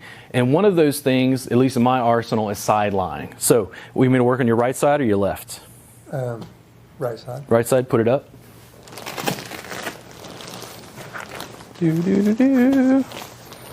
his handy dandy pillow. And then, do you have problems with your upper back and neck sometimes? The very beginning Not of the table tie okay. class. So I'm going you put through his the left side up, and then usually people in here, right? Work on upper back and neck pain. This is usually a constant go-to within what I do in table-based classes. Here's one of the things I want to point out. How many of you have taken a Thai massage class previously? Typically learning prone and supine. Was it and I'm going into how do I address the common issue. In traditional Thai massage, you'd start at the person's feet. Now he comes in and says, I have upper back and neck pain. And I go, okay. How does he feel? Like you didn't listen. And that is really sets up some of the weird cultural components I had to deal with trying to understand what is it we're trying to do and why, and then how do we package it and sell it. So if I don't come up and I say, listen, you're having problems with the upper back and neck, is it right here? As soon as I touch that, the client feels like I heard them, I listened to them, and they cool out. So I go, listen, what do you do for work? And I don't do that for just small talk to find out he's a bank teller. I usually do this because I'm trying to find out what position he's holding his body on a daily basis. You see all this jostling and movement? Yeah. I'm able to get his shoulder blade to fall open. Most people's shoulder blades are simply glued onto their rib cage. The shoulder blade does not roll back and open, right? Stuck all the time. I will come in and usually mobilize, touch that area, find out if in fact that is where it is. Sometimes they'll say, no, it's a little higher. Sometimes they'll say, no, it's up here. I'm just going to work with them, touch the area they're having a problem with, and then figure out what we're going to do next. In most cases,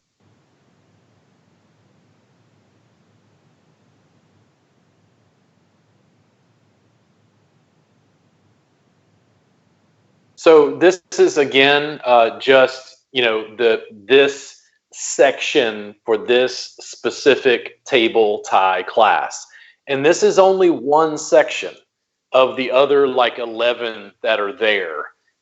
These are multiple videos. When I put up an intro tie class, it's actually 18 hours typically of class time. So you can imagine how many videos go into a single class.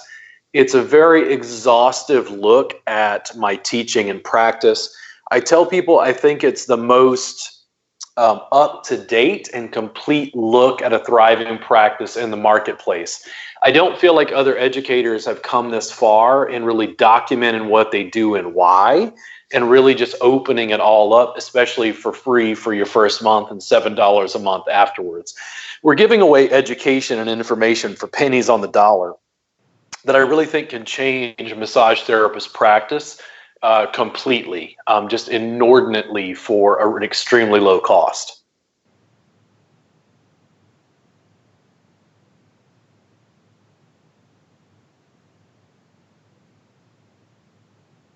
Hey, well, thank you. Yeah, hey, I'm glad that you like that. I tell people, if they follow me on YouTube or they like content there on Facebook, if you really want to get in, you become a Reboot insider, which is you get into our private vault. In addition, you get access to the private Facebook group. You're able to ask questions, to be able to interact with me regularly. It's just $7 a month. It's, a couple cups of coffee. It's not a big deal.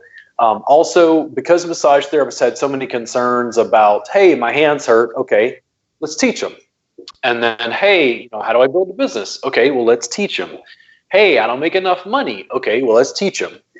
The way that I win, so to speak, is by delivering extremely high quality information at a cost that other people are simply unwilling to deliver it at.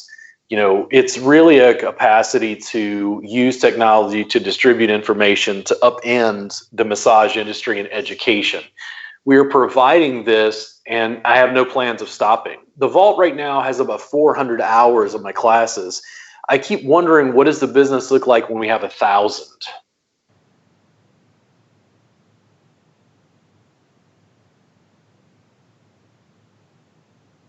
Can you go back one screen? So back to the main catalog. Oh, you're fine.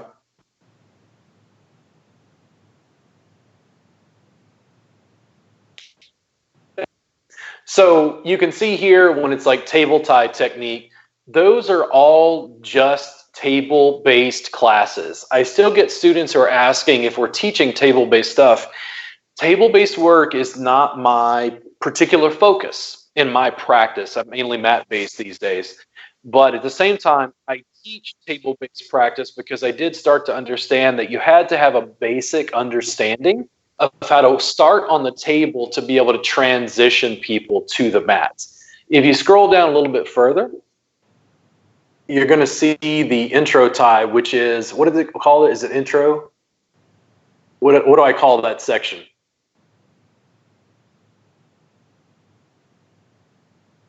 Beginner mat technique are mainly intro tie classes that I've taught. Again, Trent, you can pull one of those up. Okay. And this is actually from my home studio. So again, a little bit of text, but you've got full access to the recordings. What I also found was that students who were studying with me really liked having access to their own class so they could go back and review it later. It meant that they had this sort of ongoing supplementation. So not only could they see their class, they could see all of the other classes teaching some of the same content, ideas, techniques, and get a chance to work with people. And again, that's just one class of all the information that's there. You know, saying we have 400 hours of content doesn't really mean a lot, I guess, unless you can actually see what we've done and what we've created. You're getting a bare bones look into a really well developed practice. You're seeing how I'm putting together the service, the education, how I'm putting together content and information to deliver it to consumers.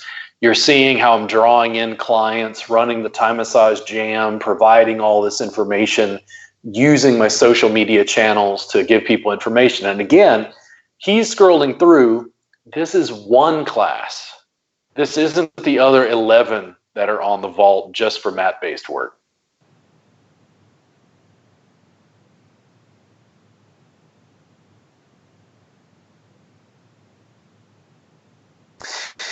Yeah, so this is the thing, T-Catch, that I don't go into sometimes great detail about. So I'm a yoga teacher and a massage therapist. My main practice has been in Thai massage and in yoga instruction. I use the yoga to work on myself. I use the Thai massage to have other people work on me or to work on others. The practices really fused at some point, which is why we had chosen the name at one stage, Reboot. That trademark failed, by the way. We're in the middle of a rebranding process because I'm moving away from the moniker Thai massage because I didn't feel like it adequately represented the pain science informed work that I was doing, even though the biomechanics fundamentally are Thai. It's the skeletal framework for what I do. So I continue to teach yoga, but in some ways, you know, I've been kind of ostracized from the yoga community just as much as I'm ostracized from the massage community. They both kind of don't understand what I'm doing and hybridizing. And although I'm not breaking any laws, I'm certainly breaking the rules. If I was set loose in a yoga studio with 10 students and they said, hey, just improvise a class. By the end of it, everybody's going, oh my God, this is amazing. I've never seen anything like this before. What is this? And that will go to show you how far I've gone between two different intellectual spheres where I've hybridized information from yoga and massage and Thai massage in a way that the yoga community looks at as massage, but the massage community looks at as yoga sometimes.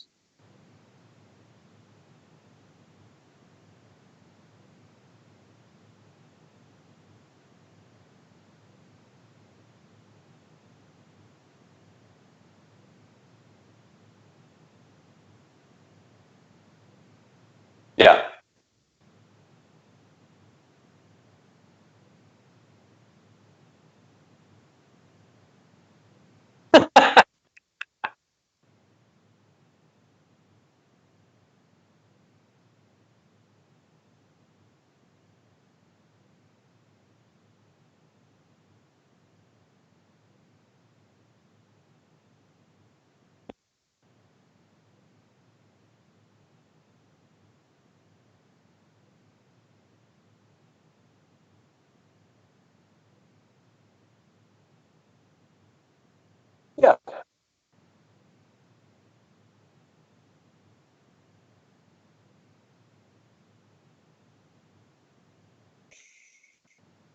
Well, when I talk to people in the massage community, eventually I'll say, what is massage? And when I talk to people in the yoga community, I eventually go, what is yoga? So I have two groups of people angry at me. Primarily, I just help people with pain and range of motion. And I really think that I'm thinking outside of those more traditional boxes. That was part of the reason I had the conversation yesterday with Walt Fritz. I continue to try to butt up against the actual underpinnings of thought that we're dealing with, the actual science, the actual research. And I think that's an ongoing process just as much as the technological implications are, Trent. You know, we're asking questions about how to do stuff because, well, nobody's done this in our industry before. Nobody's ever just turned on the camera and said, hey, take a look at my entire practice. That's something that's relatively new because of information distribution, and it's also, it's not soothing, but I think it makes me feel more comfortable in pushing into new realms, understand that we don't have people to go and consult. I can't go to other educators and say, hey, how do I structure my online subscription service so we can scale it globally? They're like, wait, well, what? You're online what? I'm like, we're the Netflix of massage education.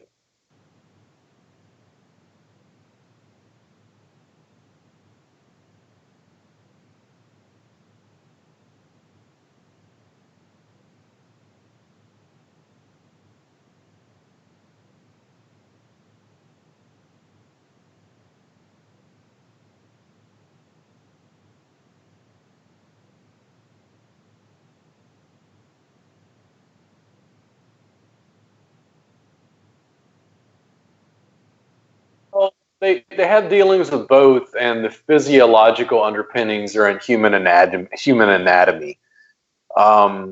Breath work, I don't deal with extensively in my teaching for massage therapists currently. The yoga community is a little bit more familiar with it since it's intrinsic to what they do. As I continue teaching, you go into things that are more like pranayama and sort of like Wim Hof breathing, which I'm not quite as familiar with, though I know of it.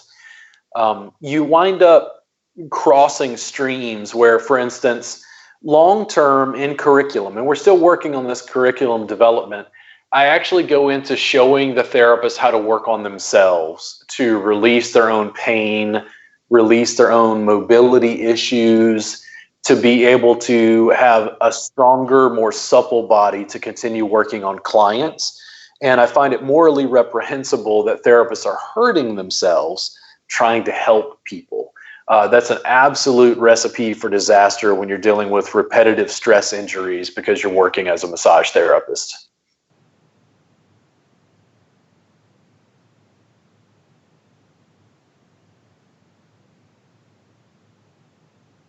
So go back out to the main field, which I think is this side column here. It's a little harder for me to see on my phone, but go ahead and scroll back to the main.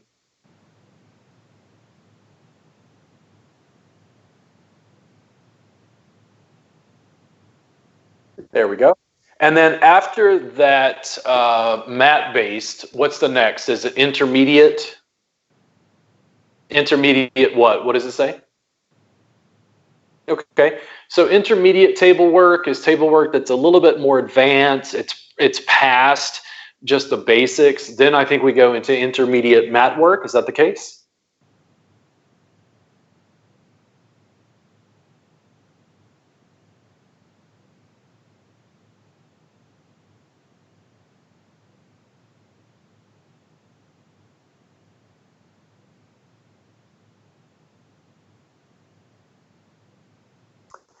Yeah, I mean, your spine muscles are supporting you in gravity when you walk around or do things. So, I mean, who isn't lazy? You know, sometimes Thai massage is called lazy yoga. I'm just helping people by delivering a unique input into their nervous system and allowing their nervous system to respond, hopefully being in decreased pain. When people have less pain, they're more active. They get up, they move around, they do things. It's just a natural inclination. 80-year-olds aren't as likely to be going and taking hikes because, well, stuff hurts, right? But maintaining mobility and maintaining a pain-free lifestyle is why I teach and share the information I do, both with therapists and the public.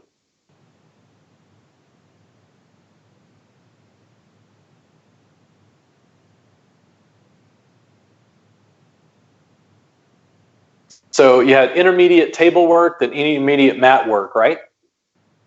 Okay, and what's the next section? Okay, so Kristen Lumsden is a friend, colleague here in town. She contacted me, and you can pull one of those up. Kristen wanted to work with me privately as an apprentice. So to be able to work with her and document the process of a student now. So what I wanted to do is, we're in my studio again, but I'm actually working one-on-one with Kristen. Kristen is coming in with her level, her practice, where she's at. She wants to kind of transition towards mat work. She's mainly doing table-based stuff now. We've been practicing a lot on the mat, giving and receiving, talking about things. I'm helping her individually transition her practice. What you get to see as a subscriber is you get to see an individual student, and you get to see their growth process and how we're changing their business, their marketing, their body work. She also gets a chance to work with a peer and a colleague in an ongoing way to sort of supplement her practice and allow her to find her own level within what I'm teaching. I felt that this was a good addition to the Vault because it's not a group class. I can focus on very specific questions from an individual student.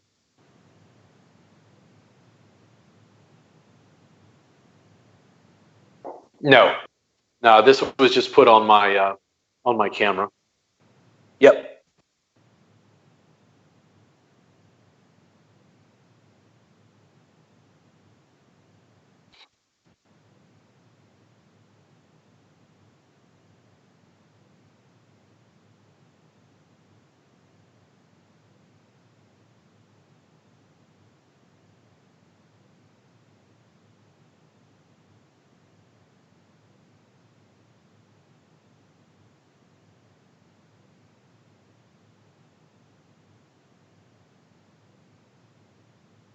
Well, real quick, if you'll go back to the main feed again, I'll just go over real quick just the rest of what's there. So after Kristen Lumsden, what is the next one? Okay, so Robin Johnson, that's the beginning of hers. I'm working with that individual student. Then Genesis, and then Heidi, and then what's after that? Yeah, so these were sessions that I recorded where I'm working on some sort of specific issue that someone was presenting, and I decided to record it to demonstrate that. What's after that? So special topics, these are anything that I thought was outside of, specific condition protocols, outside of group classes, just added another subsection and then below it. Yeah, so these were things that originally went into the private Facebook group that I felt like were something that we needed to record it for long-term preservation. I'll repurpose those videos and save those so that other students can benefit when they come on later. And then you can see what's the next section. So these are live recordings from our private Facebook group where students were asking questions and I was answering those live via video. What's the next? Yeah, and this was where I'm working with the clients or students privately, probably interacting with specific students to answer questions at a distance live. And then the next section. Yeah, these are full sessions of mine that are 3 hours long, working with individual students, so you can see what my full session flow looks like. Then after that, these are all videos just about basic business topics within the massage industry. Some of them are repurposed from Facebook Lives I did inside our private Facebook group. Then after that is the social media. Yeah, and then some of the social media marketing, I had a chance to screen share from my laptop and show the insides of my Facebook business page, other platforms that I'm using and showing how I'm using those to try to draw in clients, use that for search engine optimization. So you can see it's a pretty exhaustive look at my overall practice. What happens after that?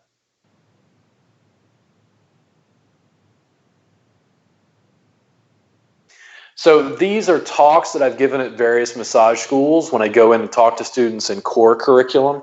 Again, I'm just preserving more and more content for the vault, so you can just flip through any of this at any time, start exactly right where you are. And then after that, it's stuff I think on Thai Massage Jam, and then also a little bit on yoga. The yoga stuff and the Thai Massage Jam stuff I'm going to add to over time. This vault is growing. We're adding to this weekly. I continue to put out new content and information, and also because Trent is helping me, we're organizing it, shooting it at higher video quality, changing camera angles so it's a little easier for you to view what's going on. We're going to continue to evolve and just document that process. I have no intentions of raising the fee, which again is free for your first month, $7 a month thereafter, and I have no intention of stopping, just essentially giving away the bulk of what I do in the subscription service.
Sure.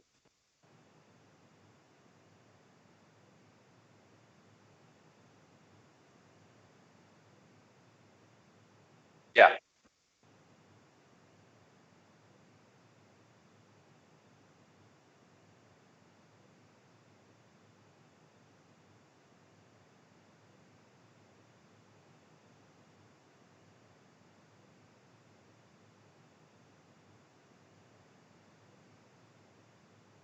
Oh, interesting.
No.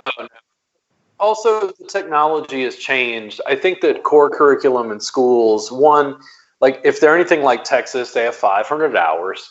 So they've got a limited amount of time to be able to discuss certain things. Part of the reason I went into continuing education was there was a little more freedom, and it allowed me to fill in the gaps. You're not going to get a huge amount of information on Instagram. They're not going to sit down and talk to you about hashtags and search engine optimization to the degree that I think they should, especially for a modern business in 2019. But instead of lamenting that situation, no, you just fill in the gaps and give the students information they can use that's quick and easy.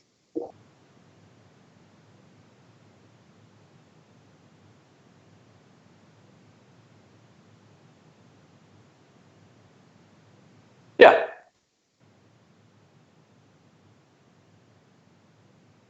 Let's go ahead and go back to our, our main screens. Do we have anybody commenting or asking questions?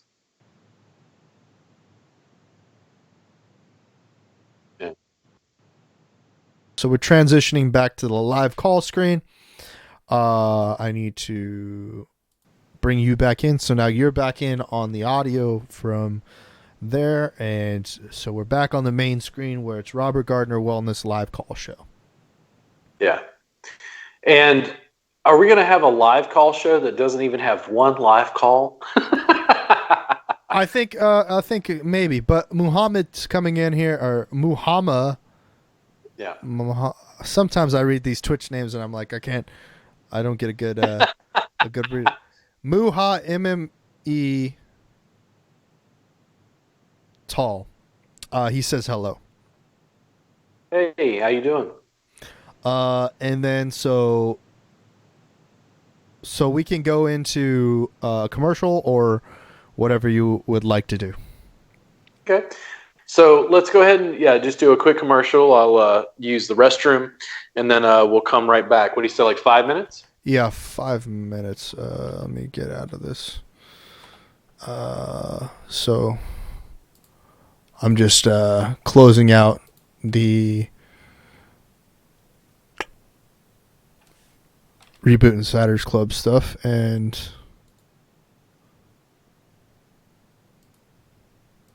bringing that back in. Okay, and is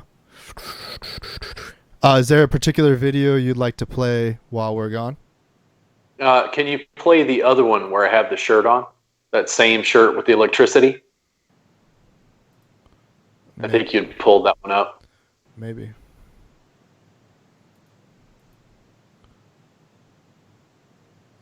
Just had a pretty meta thing go on there. Again, I opened up the live stream on YouTube and it played through the stream. Anyway, so what was again? Conway or something like that?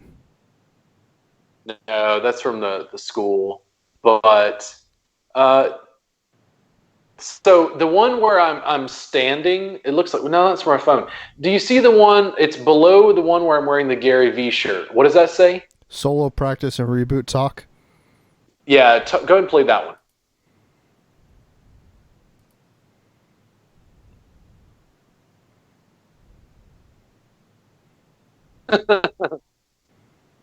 I'll be right back. All right.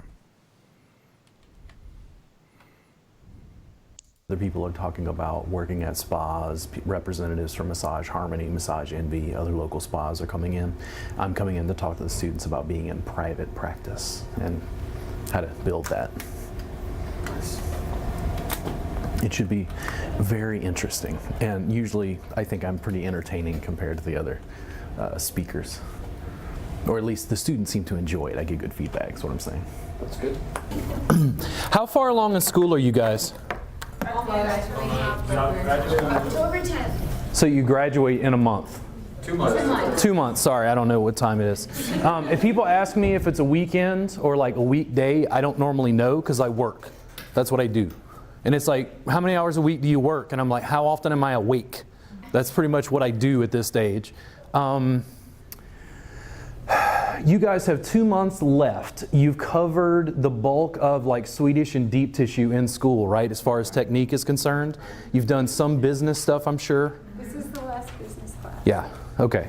And then most of the people who've talked to you this evening, do they work for facilities or do they work for themselves? Facility and one for themselves. Okay. One worked for themselves? Yeah. Who was that? That was Tom. Tom? Okay. 2 franchise owners. What franchises were here? Elements? Massage Heights. Okay. So I'm going to go over something real quick just because I want to make this real clear. When you work for yourself, why do you choose to work for yourself? What did you say? More control. More control. I like that. More money. More money. Ooh, hopefully. Hold on. And what? The scheduling. Scheduling, because you control your schedule, right? Like if you're the boss, you can do whatever you want. But nobody wakes you up in the morning, nobody makes you do anything, right? If you go work at a facility, here's the challenge, and this is what I see across the industry. This is like 100% of what you could make. That's your pie, okay? If you work for yourself and you have a client, how much of that pie do you keep? No. You have to take out taxes. You have to take out, if you have a facility, you guys were asking questions about setting up chair massage, and do you get arrested? And then can you write that off on your taxes because you're engaging in, I don't know, commerce in a way they don't allow? I don't know. Because that's the thing, like I spend a lot of time looking at regulation because I don't do massage anymore. Because I created something new that the public doesn't recognize as massage. As I kept pushing the edges, the body work became more weird, but the clients were getting better. And I followed the clients, and then everybody went, what the hell is this that you're doing? And I'm like, improving the world. Make sense? Yeah. The challenge is when you go work for a facility, how much of this pie are you going to keep? Probably 37%. A slice. 30%. Okay, so I'm gonna tell you this straight. I think 50 to 70% is going to go to the facility owner. And when I say facility owner, I don't mean that in a disparaging way at all. I just mean that if you work at, was it Massage Heights that was here in Elements? They're typically not going to pay you. So if they charge 60, you might, if you're lucky, make 30. And then out of that 30, they're still going to take taxes out, right? Okay. You have to abide by their rules, regulations, whatever else. I kept butting up against that, and I always wondered, why do therapists do this? True. Why do you work for somebody else? What? They don't have to worry about paying rent. What was the first one I heard? Okay, so we're both It's back, convenient. and currently it's convenient to not buck broadcasting the with system, you, picture right? in picture It's with you. convenient. I work 80 hours a week for a reason. It ain't convenient. Okay? I keep all of this, but I've worked 60 to 80 hours a week for probably 7 years. And I'm still at it because I'm trying to build to something new that confuses massage therapists. Not just the public, it confuses people in my industry. Massage therapists would get a session with me and freak out and say, I don't understand what you just did. Now, what is massage? What facets does the public think of as massage? What's a characteristic of massage? What is massage in the consumer's mind? Table. Table's first. It is table-based. It is done on a table. What else? Relaxation. De-stressing. What else? What other characteristics? What do you? Touch. There's touch. There's recovery. Cream. Cream on what? On skin. Skin. Nudity. Table. Cream. Glide. Across skin and nudity. Those 4 components are the bulk of what people in our culture consider massage. And I came in, and as I worked on my own health and I worked on clients, I questioned the fundamental underpinnings of what I had been taught. And I said, why do we work on a table? What are you thinking right now after reviewing this video? Why do we use so much cream? Heresy. It's good? Why do we use so much glide? Heresy. How dare you question, why are the clients naked? Why don't we keep them clothed? They're like, what the hell are you talking about? If you get rid of the table and you one of the popular things to do on Twitch is to do is it massage? is no media and yes. And media that's where reviewing I am or stuck. content and that's where Knives reviewing. and I, the videographer in the back, had a So conversation about it so on the this way is here. very like this Because is there are very Twitch regulatory challenges. right now. My sessions that I call a reboot are 3 hours long. Watching videos is I charge very popular on Twitch, $240 and a session for it. people My clients enjoy- are clothed on a mat. I have a Especially, suspension system, I and feel can like do double when footed someone reviews their own compressions on videos, my I feel like clients. They it's freak really out about how effective there's a it lot of is. value in it because I've been unable up to sometimes this they have point different to get perspectives, massage different therapists on different board like they because would do explain not it recognize differently as what they were taught in school. the future Now, or different when I things come started, it was about when they're Thai reviewing massage, videos. which was mat based. As things continued to grow, I think a lot of spearheaded that people- niche. I had to spend 60, 80 hours a And you week could making go ahead videos, content, pull social that out. media You could go ahead content, and stop. information, because I had to market what I was doing. What's up? I was saying you could stop that. I think if anything, I sometimes go back and watch my own video output just to get an idea of not so much like information flow, but also like tone. Like how do I put out the information? I think that some people, one of the critiques I've had is people feel like I'm too aggressive. It's too gruff. It's too abrasive. But I also hear the same things about Gary.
Talking to are massage therapists who are about to be run out into a massage industry like meat into a sausage grinder.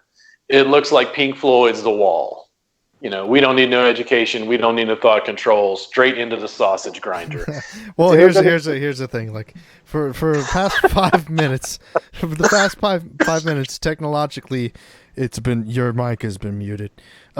So it's like, oh man. Like I transitioned from the video of you picture in picture with your video to the live call slide, and I don't know sometimes I do a certain thing a certain way and I change it up on another thing and then I lost your audio, but we're back to have your audio again. Because like the way the technology's changing, like sometimes you can't isolate certain sounds out of another thing. So like there's two different ways that I'm capturing the audio. There's the audio that's coming in from Skype that can come through a certain filter that's plugged into the mixer, the virtual mixer, or I can capture my hardware mixer where the audio Skype goes to the hardware mixer and also the audio from the video goes to the hardware mixer, and then I send it to the virtual mixer.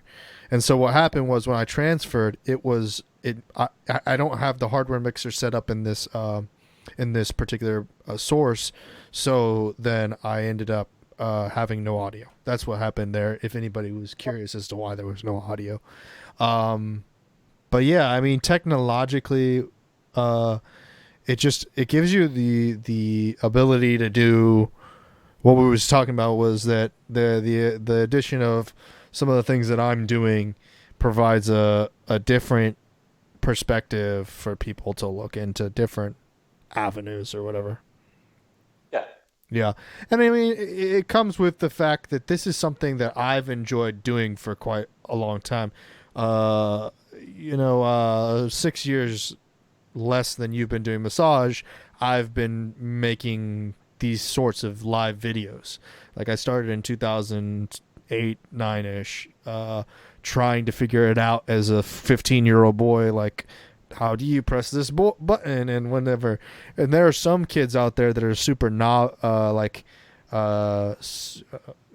what is it, like geniuses or whatever, and I see them and I envy them, because I'm like, hey, that guy's the same age as me. I don't know if do you know Tyler Babin, one of Gary V's videographers, right? He's the same age as me, but for some reason he did a lot of video when he was young. He did a lot of photography when he was young, and it just wasn't in my life. I never had a camera in my hands like that. I don't know, like when I was that young, I always wanted to be in front of the camera, not necessarily know the technical side on the back end.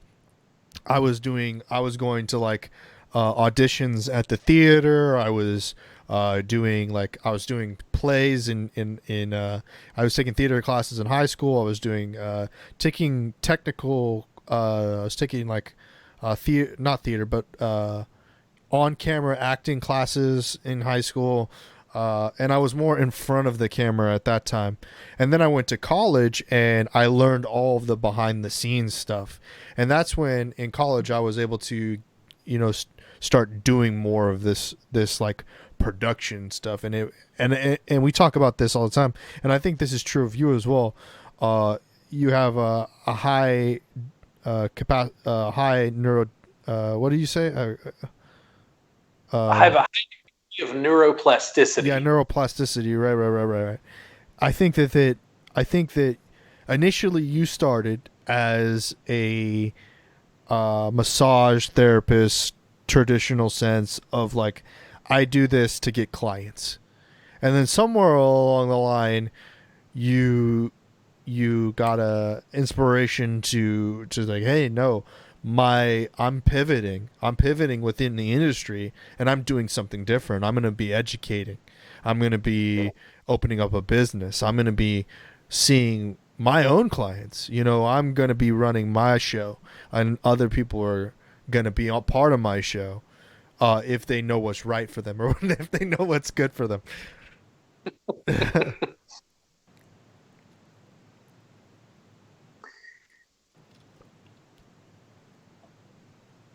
I don't know. In college, I was very frustrated and depressed at times. I'm amazingly optimistic some days. For everything that's going on in the world, and I understand that there are huge issues, I'm amazingly optimistic.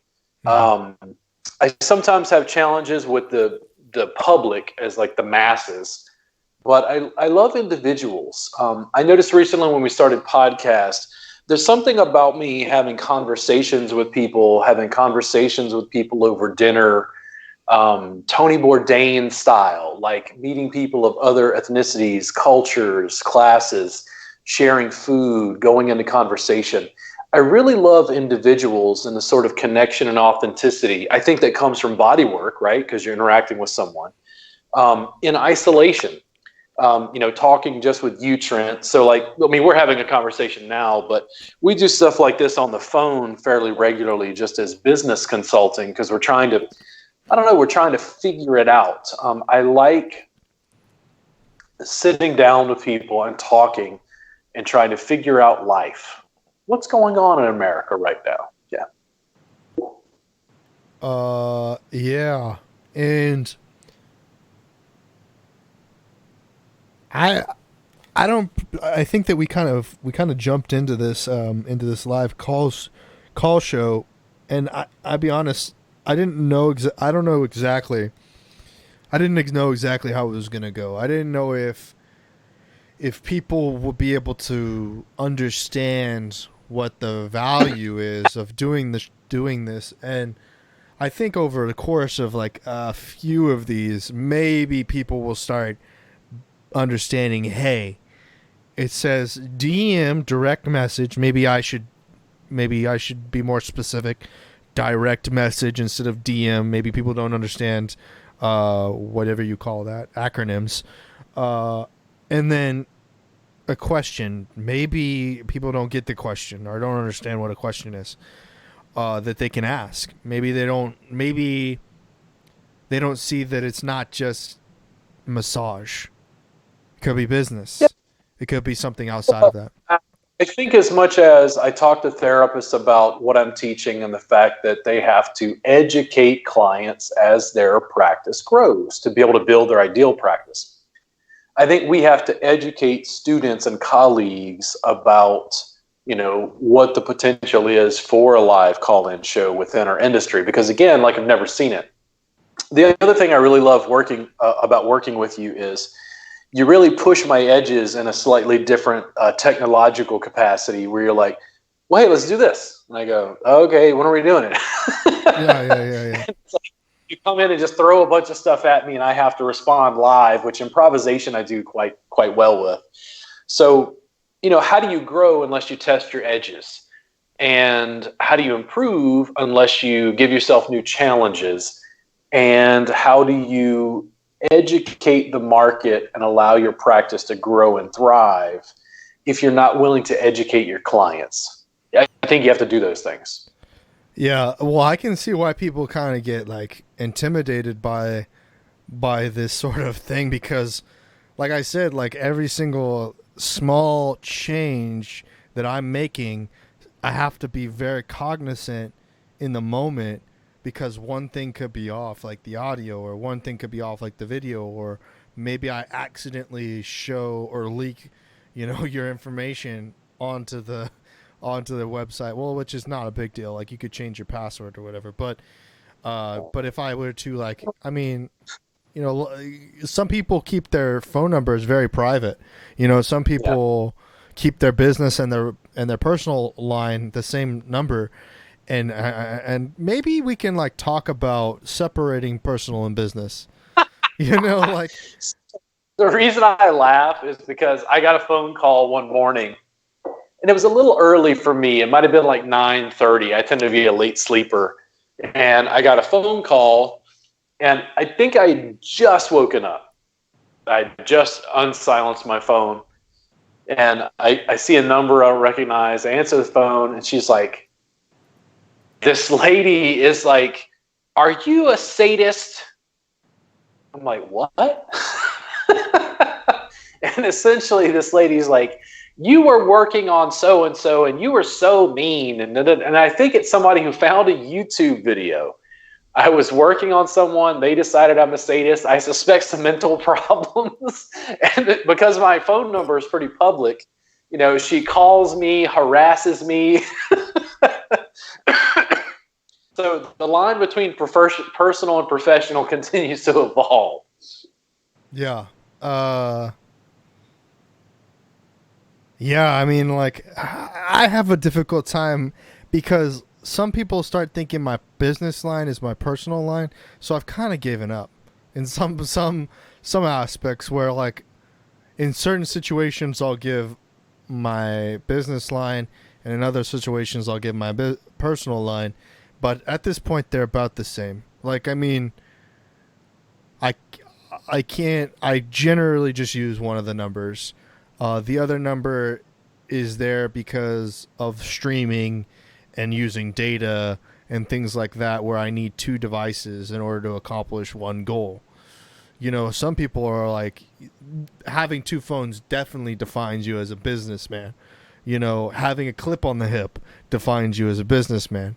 A Bluetooth in the ear, and I've had people come at me and because at one point in time I had 4 devices all connected because at the time you couldn't, the restreaming software wasn't really there in the way that it is now, so you had to go through the applications. So I had 4 devices so I could stream to Twitter, Instagram, Facebook, all of these different things. And I was streaming live with my live show, which I don't do that show that much anymore. But it just goes to show you technology kind of evolves very rapidly. I think it's the 4-camera streaming software setup was 2017. Now we use one software to broadcast to multiple places. It just was in its infancy back then, and now it's in its like toddler age or something like that. It's crazy though, because like live video for me has been around my entire life. I mean, from the adult business to the traditional business to the advent of streaming television. Like, it's always been around. I remember back on dial-up, live video was around, and that back then even there was something called pop-ups for those kids that are too young to have ever experienced a pop-up. But back then, your parents couldn't stop adult content from coming in, because pop-ups would just come from anywhere, any website. And I think that's the first time I ever saw live video was adult webcams pop-ups. But the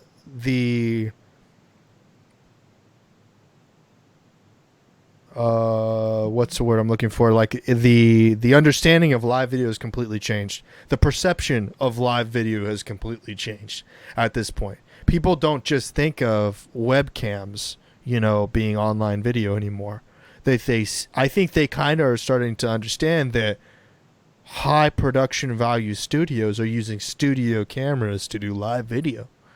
Like, I think that maybe came from the religious sector, because they started seeing, in mega churches or televangelists using cameras and broadcasting to their Facebook pages or whatnot, because churches, events, those things have really adopted live video.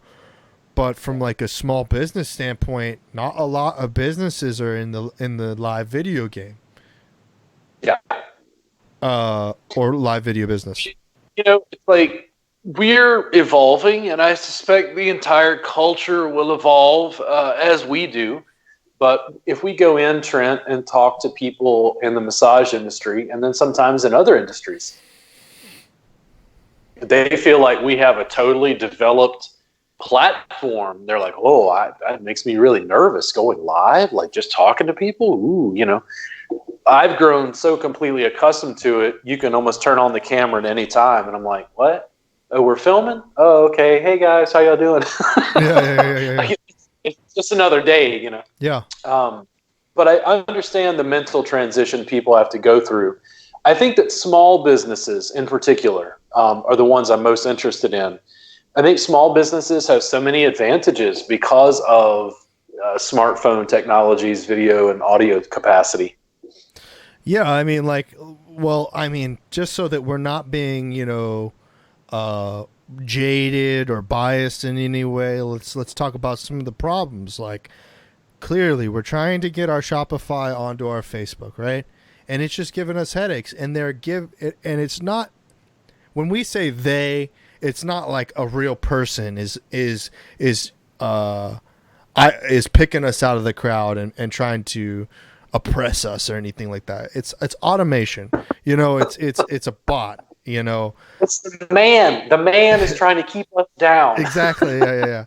But like, we're going through this issue where the Shopify is having issues uploading the products because the AI is determining the workbooks and whatnot as adult content, because it shows similar imagery to what the AI has learned adult images look like, but it doesn't differentiate between clothes on, clothes off. So it's looking at these things like it's Kama Sutra or something like that, trying to teach it something like that. But it's so weird because the AI that these big corporate companies are developing is almost like sexual energy oppressing. So it's like you can't do anything that is anyway adult because it can't differentiate between layers. It can't tell the difference between somebody who is just being romantic and someone who's being educational and someone who's being pornographic. So I think it comes with its pros and its cons, right? So you have to deal with those things, and it may be a headache. You might have to, lose a couple of hairs, or your hair might go gray, kind of going over this stuff. But if you can delegate it to other people, like some of the stress, like the live video, the video content creation, instead of just trying to take on that all yourself, I think that a lot of people they think number one, that they can't afford it. Well, I think the biggest problem when they think they can't afford it is that they're not willing to negotiate. That's a big problem. And then number two, they think that they can handle it all themselves. They've got their ego wrapped up in it. In this business of content creation, media development, you can't have any ego as far as related to either it's got to be my way, it's got to be I gotta have control over everything, a control freak, because you ultimately need the platforms and you need the help to get it done. And in show business, if you have that type of attitude where you're like, I got to control everything, you get fired. I mean, didn't we just see like one of the big producers of one of the superhero movies got fired because he was behaving outrageously, and it was his project, is his control. Those type of directors, those type of producers, those type of actors will get replaced easily because there's no time to hold up the show. You can't hold the show hostage. Even if you are the star of the show or you are the creator of the show, you have to kind of delegate. And I understand, like, I want to be introspective on this, is sometimes I feel like I don't know how to give up control. I don't know. I don't know. Like, we've been talking recently, like, how do I communicate to someone in proper language for them to take over video editing or take over some social media management of the live videos and delegate that work to other people so that I can focus on the scheduling or the scripting or development side, instead of worrying about the little nuances between everything. Maybe, like, is there like a certain aspect of that in massage that someone can learn from? Like, maybe it's scheduling, maybe it's client. The biggest innovation in the massage industry in the last 20 years has been online scheduling. Because online scheduling stacks software on top of our industry so that people can schedule at 2:00 in the morning when we're sleeping. They actually get a chance to see our schedule, pick an appointment, and then we can wake up, usually via email, and approve those, spot appointments.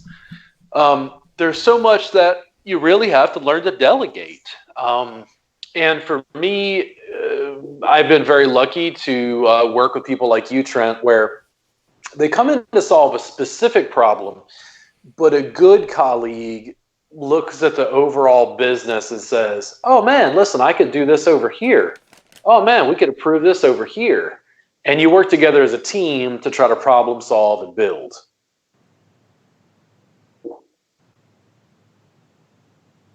Yeah, absolutely. I think that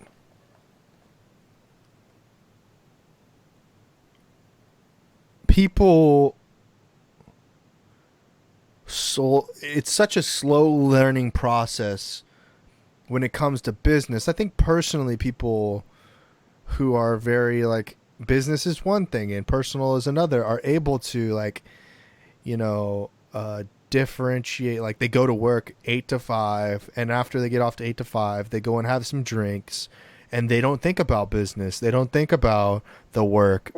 And those people sometimes hate their jobs. Sometimes they fall into a deep depression because they're just, they've found out a routine, but they don't know how to get out of the routine,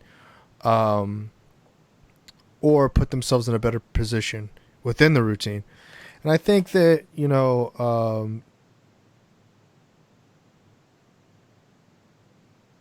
when people start to think of like, okay, I've been doing something a certain way for so long and I haven't seen the success that I want out of it, then the only way to do that is to reach out to someone whose lifestyle is different and they have a skill set that you don't have, and then delegate that process to that person, or bring that person closer into your life and don't just hang out with people who want to drink beers, get drunk, or people who are you just have to try and change your lifestyle. I mean, sometimes it's all around lifestyle. Yeah, I think that some people, and this has definitely changed for me, my friends have changed. My social structure, social sphere has changed tremendously in the last 5 years. And I'm working towards divorce, unfortunately. And a lot of that, at least part of it, has to do with the fact that my life is wrapped up in my work. And my life is wrapped up in having these conversations almost 24 hours a day.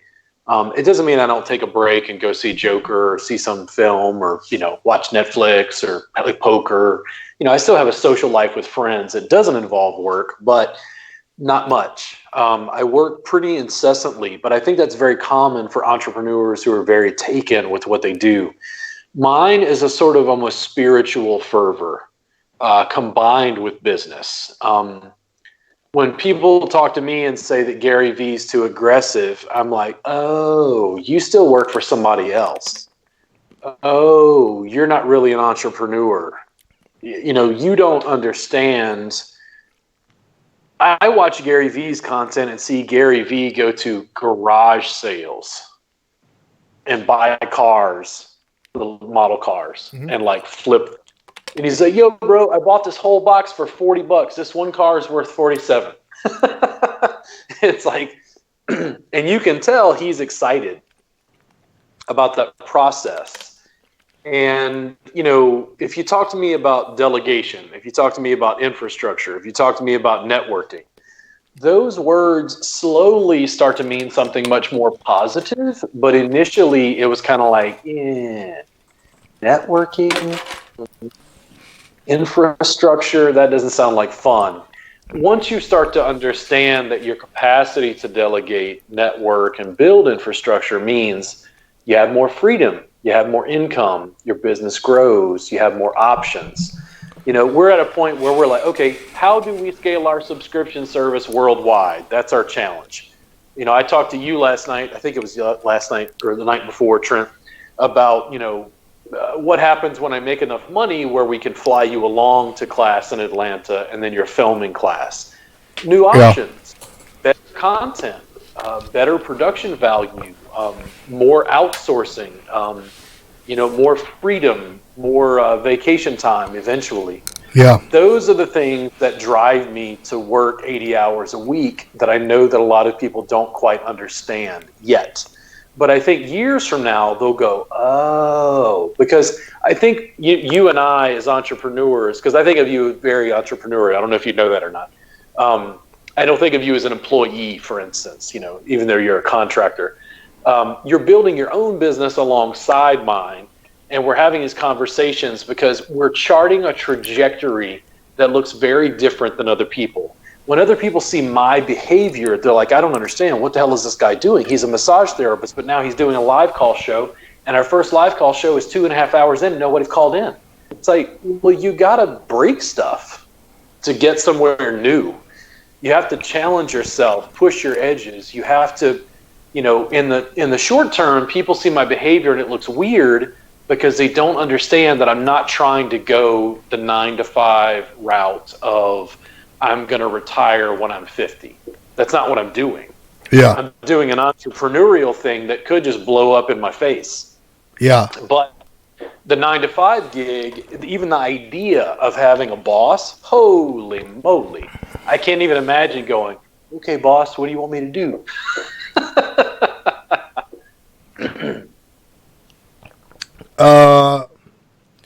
I think it's like, I think it's some of this not having anyone calling in is to do with like analytics. Another portion of it has to do with time. Some of it has to do with the current setup of the call-in where they give us their information, we call them. You know, maybe it would be easier if someone was calling into the call system. Maybe they would feel a little bit freer doing that. But I mean, it's like neither here nor there really at the end of the day. It's just a matter of, you know, it's a new concept. I think that maybe people just are like, whoa, like what? How do I get involved with this thing? This is different. I think maybe we have to do it like, what do they say? What is it, that whole basketball term where you got to shoot 1,000 shots or something like that?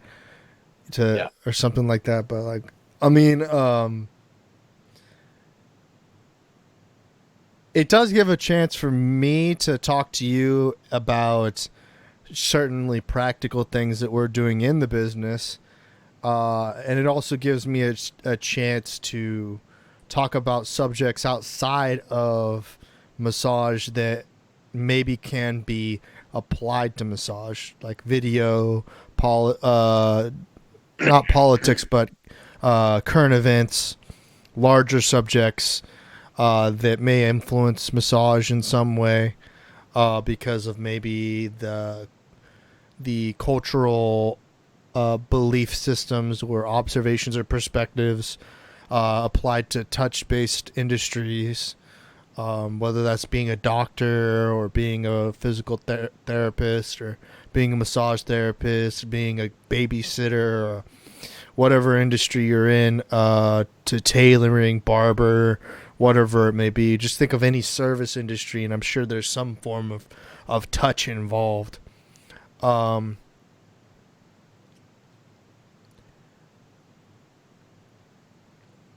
I was trying to explain this with my grandmother, that I see I went to school for video production, but esports is now my side business. And inside of that, it's more focused towards business and education in esports. Like my goal with that is to be on the more marketing and networking side instead of the actual playing of the games. Like I like to play games like more as much as the next woman or man. Like I like getting on there and playing some game, just like you talked about poker or Words with Friends or stuff like that. Like I like it's enjoyable. But I found my game like more of like a board game or chess game or anything like that. It has been the business thing, you know, trying to figure out, is there any way to gamify the business aspects of things, being like, if someone takes this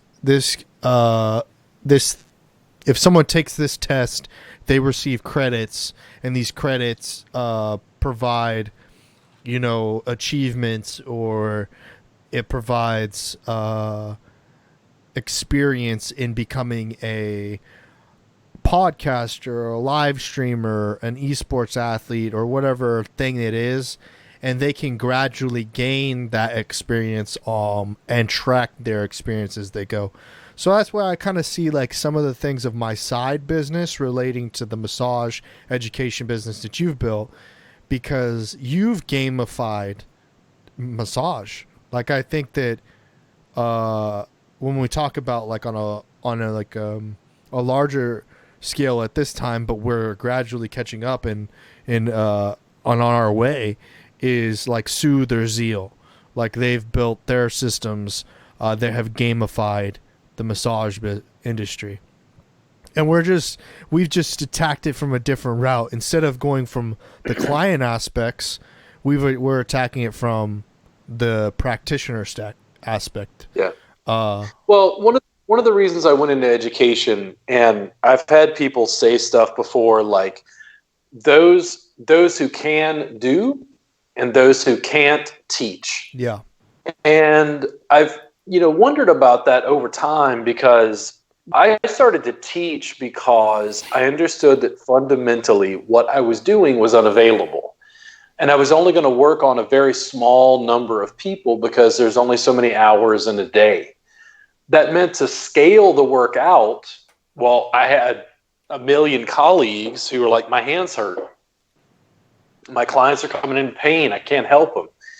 Education felt like a natural stepping stone. And I think in some ways I'm almost a better educator than I am a body worker, even though my level is very high there as well. I think because I enjoy the educational process, I enjoy working with students to save their body, to make more money. It's absolutely amazing to me to, at the one time hear, but you can't teach online. I go, oh, you still think that? And then I talk to people who are subscribed for free for the first month, $7 a month thereafter. And they come in and they go, Robert, my clients are freaking out. Like, this stuff totally works. And I go, well, thank you. How do you feel about your $7 a month investment now?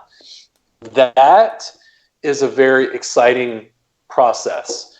And we continue to tweak and grow what we're doing. When you talk about it as gamifying it, we continue to build. I have Suzanne Doolin working with me as an instructional designer to try to figure out how do we structure the online curriculum to make it even easier for people at a distance to have a step 1, a step 2, a step 3, and slowly walk them through the curriculum in Vault. Lots of ideas about that. We're probably going to add a sort of skeletal framework of video instruction to the Vault, and also offer CE credit, which is going to be beneficial to therapists as well. So T Cash came back and he said, he's asking, I guess, if I'm an apprentice. In some ways, yeah. In other ways, not so much, because I'm kind of an expert in a different industry than Robert. And I provide my expertise in the live streaming and that to Robert to help him grow his business and make more money and advertise better with live streaming. And then he's worked with other videographers, Tanner Walters, and he's also worked with Knives Monroe. And have you worked with other videographers other than them? That's really it. Josh Terry has helped me some, although I don't consider Josh necessarily, a videographer as much as somebody who just knew how to operate the equipment for what he did. And Josh primarily does what? Well, he's a massage therapist as well? No, Josh teaches violin. Oh, violin. But he's developing his own sort of online infrastructure for teaching online for violin and music. Yeah. And then he also, as a musician, just makes video. And then we have James. James is a massage therapist, and he runs marketing and advertising. Yeah, primarily at this stage, Facebook ads, but he's reaching out onto other platforms. He helps me with digital advertising. We kind of cut our teeth with webinar and then moved into Facebook ads for like subscription. And David works, what is his business? David is doing more graphic design and some general infrastructure, some Shopify updates. But what's his day-to-day? Oh, his day-to-day is mainly in graphic design. Oh, okay. Gotcha.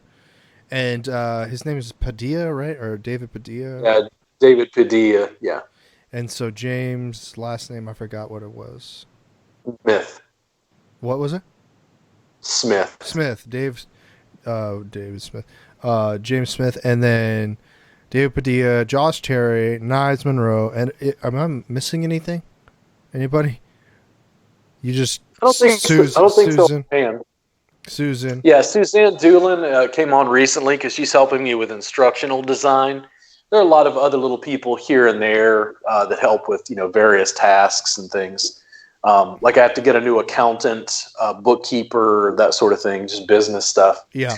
But yeah, a fairly small team just helping me organize some things and deal with, a growing business.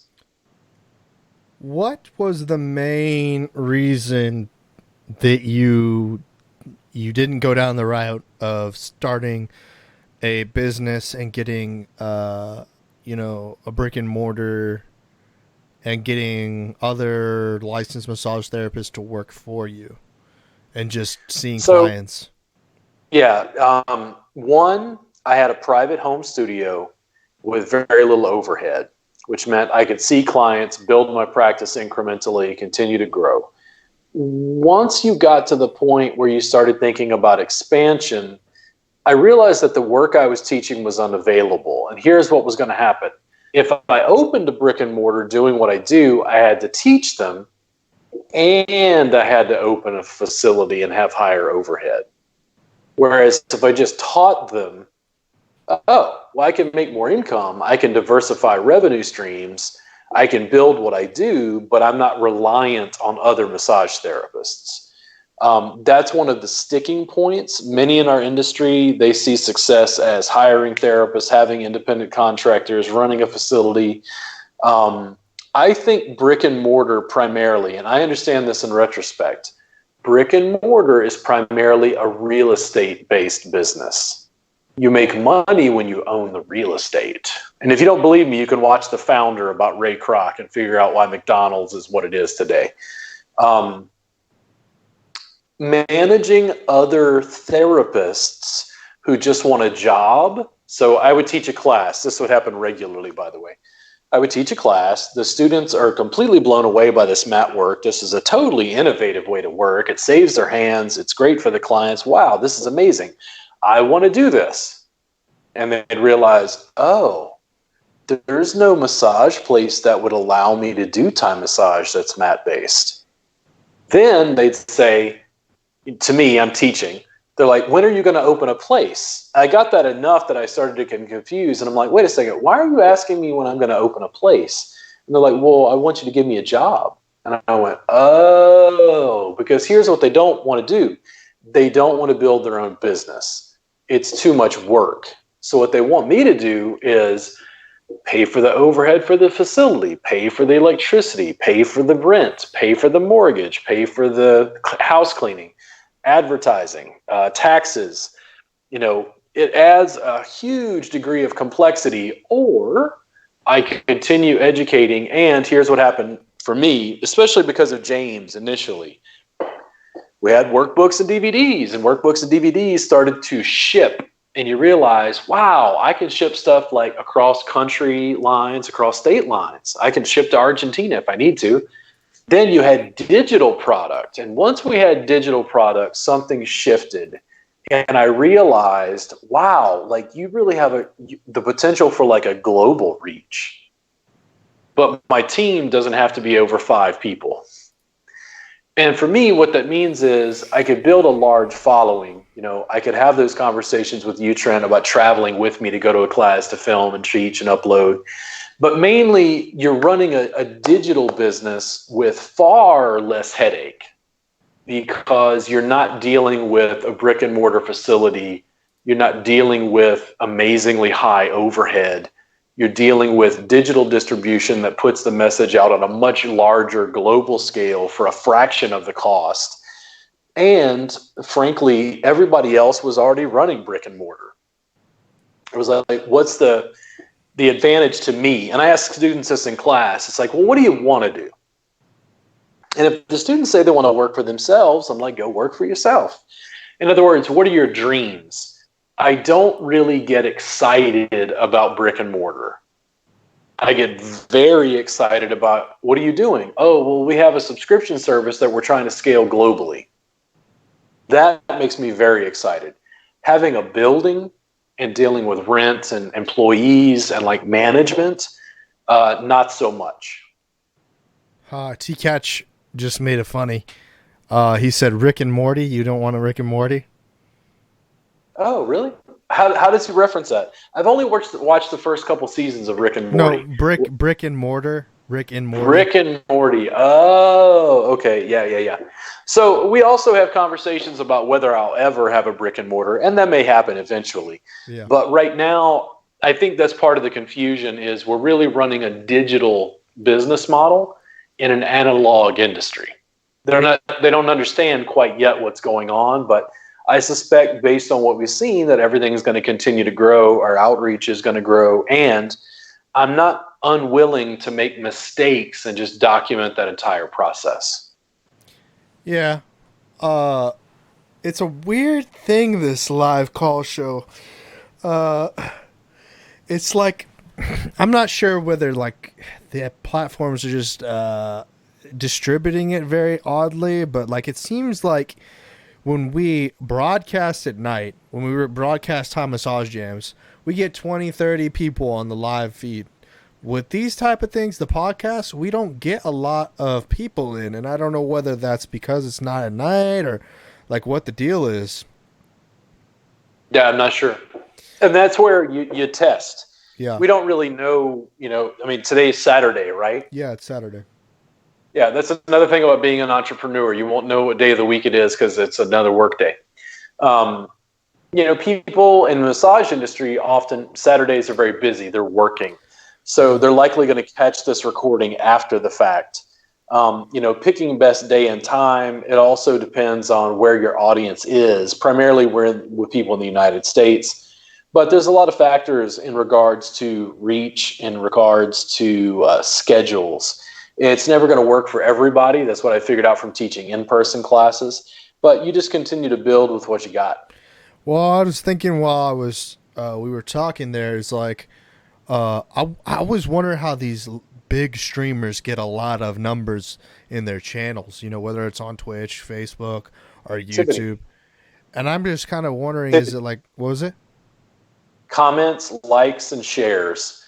Like just organic. Yeah. But I was wondering if they know some sort of marketing strategy that's external from the platforms that gives them the opportunity to grow a larger audience based on outsourcing or something like that. Like, do they outsource to a smaller country that they can get people to interact in the channel? Like, how does it work? Yeah, I don't know. I mean, as far as like trying to game the system, I tell people like with search engine optimization that Google makes that increasingly difficult. The real answer is engagement.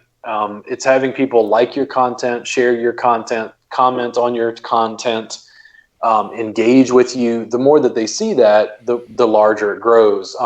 The little 10-minute video I made about trans and transgender and LGBTQ, rights within my industry, that had over, I think, 2,500 views almost within like a day. Yeah. And that's because people are commenting, people are liking it, people are sharing it. There's a little controversy.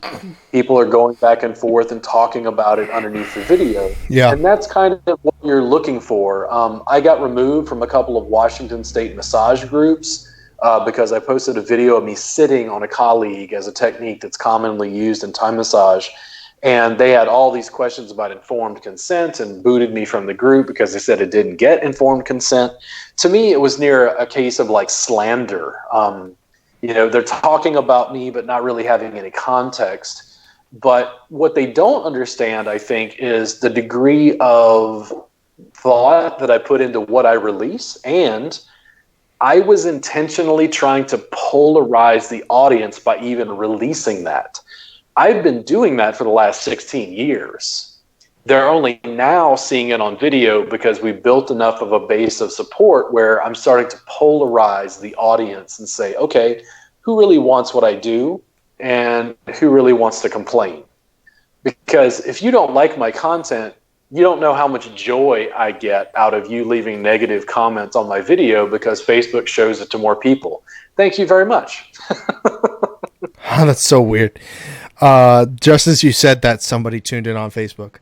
It's like you said, thank you very much. Someone showed up. Like, T-Cash says two things. He says, Twitch is full of weebs and gamers And the larger streamers just invest a lot of time, like you'd say, like that Cultivating an audience. Yeah, and I was thinking about that as well. I was like, we spend on Twitch. There's just it's so much different. Like the features on Twitch and what people do on Twitch is vastly different than what people do, like IRL. Or they call it in real life streaming, or just chatting. Is vastly different than what they do on YouTube, on Periscope, and on Facebook. Like there's hardly any overlays or like fancy streaming jargon used on those platforms.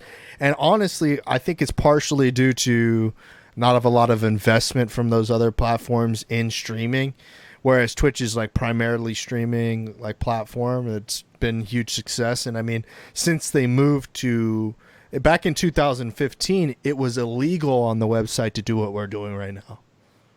Interesting. So the legality changed when Amazon adopted the platform. So like, it's just so much different. Like the world we live in today, we can broadcast a message. We can have, you know, you can have a full camera with your face, and we could just be talking about, you know, your industry. Whereas before, like the platforms were like very faux pas against that. They're like, they didn't want people to do that because they thought that it would be a risk for the advertisers. Let's say someone accidentally streams pornography or something like that. It would be a risk to Coca-Cola, risk to Mercedes-Benz. But now AI and everything kind of, you know, it's better on other platforms. Facebook is behind the eight ball a little bit. But, you know, I wonder because, like, I think you could outsource some of this. I think you could go to other places, other countries, and they might be able to do certain things that maybe I'm not even aware of because the servers are in India or the servers are in the Philippines or Korea or whatever. You ask good questions, you do your research, you continue to grow and develop, and the tools and technology that we have will continue to evolve. I went to a LinkedIn local meeting in North Austin, and it totally cracked me up because people were almost, I don't know, they were like, I thought I would be the boring person at the event. People were coming around and asking me tons of questions about my business, and then I started talking about TikTok, and they're like, what? Like, TikTok? You mean that app that my daughter uses to make like little music videos? I'm like, yes, TikTok gives great exposure. And they're like, what? You mean, like, as you can tell, they don't look at it as a business platform. No, yeah, like I understand. Like they are just they're hurting for engagement on LinkedIn. They're hurting for engagement on Facebook, hurting for engagement on YouTube. But they're just like, I mean, it is one thing to think, okay, there's a bunch of kids on the website. They're not going to buy anything but toys and games and crap. But they might recommend to their parents, like, hey, I just saw the roofer. He's on TikTok. You know, you heard about like the hail damage or whatever. They're on TikTok. And they're like, Dad, why aren't you on TikTok? I heard about the great deal about hail damage on TikTok. I just don't understand why you're going to this guy and getting charged out the, you know, yin yang for this, and you don't just go to TikTok for this guy. He's on TikTok all the time. He's like playing music videos while he's banging his hammer. Like there's just all kinds of things, like, right? I mean, and I guess the fear is that from parents or whatever is like, oh, it's like, don't be on TikTok, because it's like, it's just like, it's nonsense because TikTok has just done a great job at being able to deliver their, whatever their thing is, relevant content to the users. Yeah. Whereas these other platforms are struggling because they just, they're having a difficult time learning those things, you know, those new features of delivery. I'm not religious about any platform, and this is where I think I understand that the underlying technology is the issue, not the platform. I'm not religious about Facebook. Thank you, Mark Zuckerberg, by the way. I appreciate everything you've done for me. But I'm not religious about the platform. All of this stuff, if I've learned anything in 42 years, it's going to change.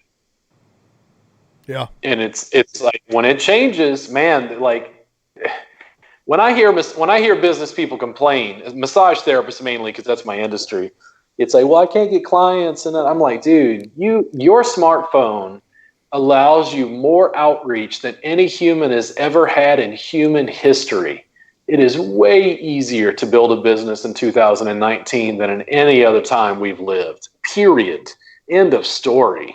It's like, it's not as complicated as you think. It's just not what you're being taught in massage school. Yeah. So we're about to wrap this up.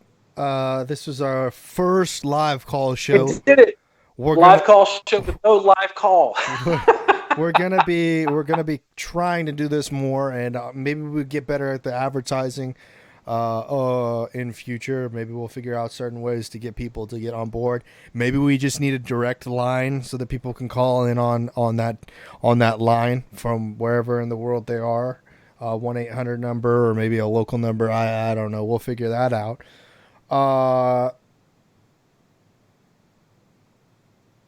I think that there is success in doing something like this. I think that as it becomes more regular out of our process, massage therapists will adopt it. Business people will start adopting it. Gamers might start adopting it. Whatever.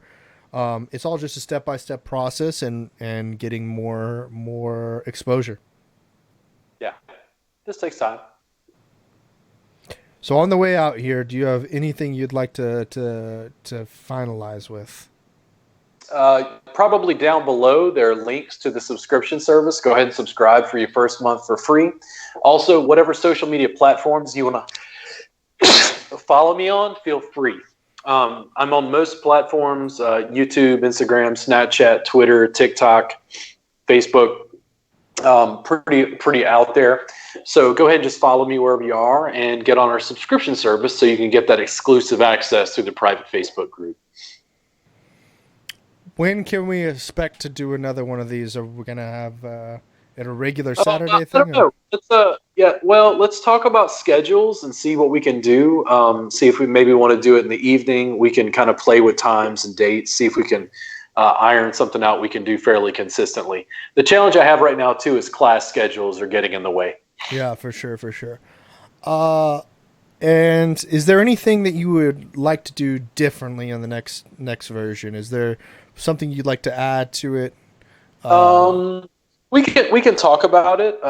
It might be better to have you on camera as well, just to sit and hang out. But we can discuss whether, how does that affect the show or whatever.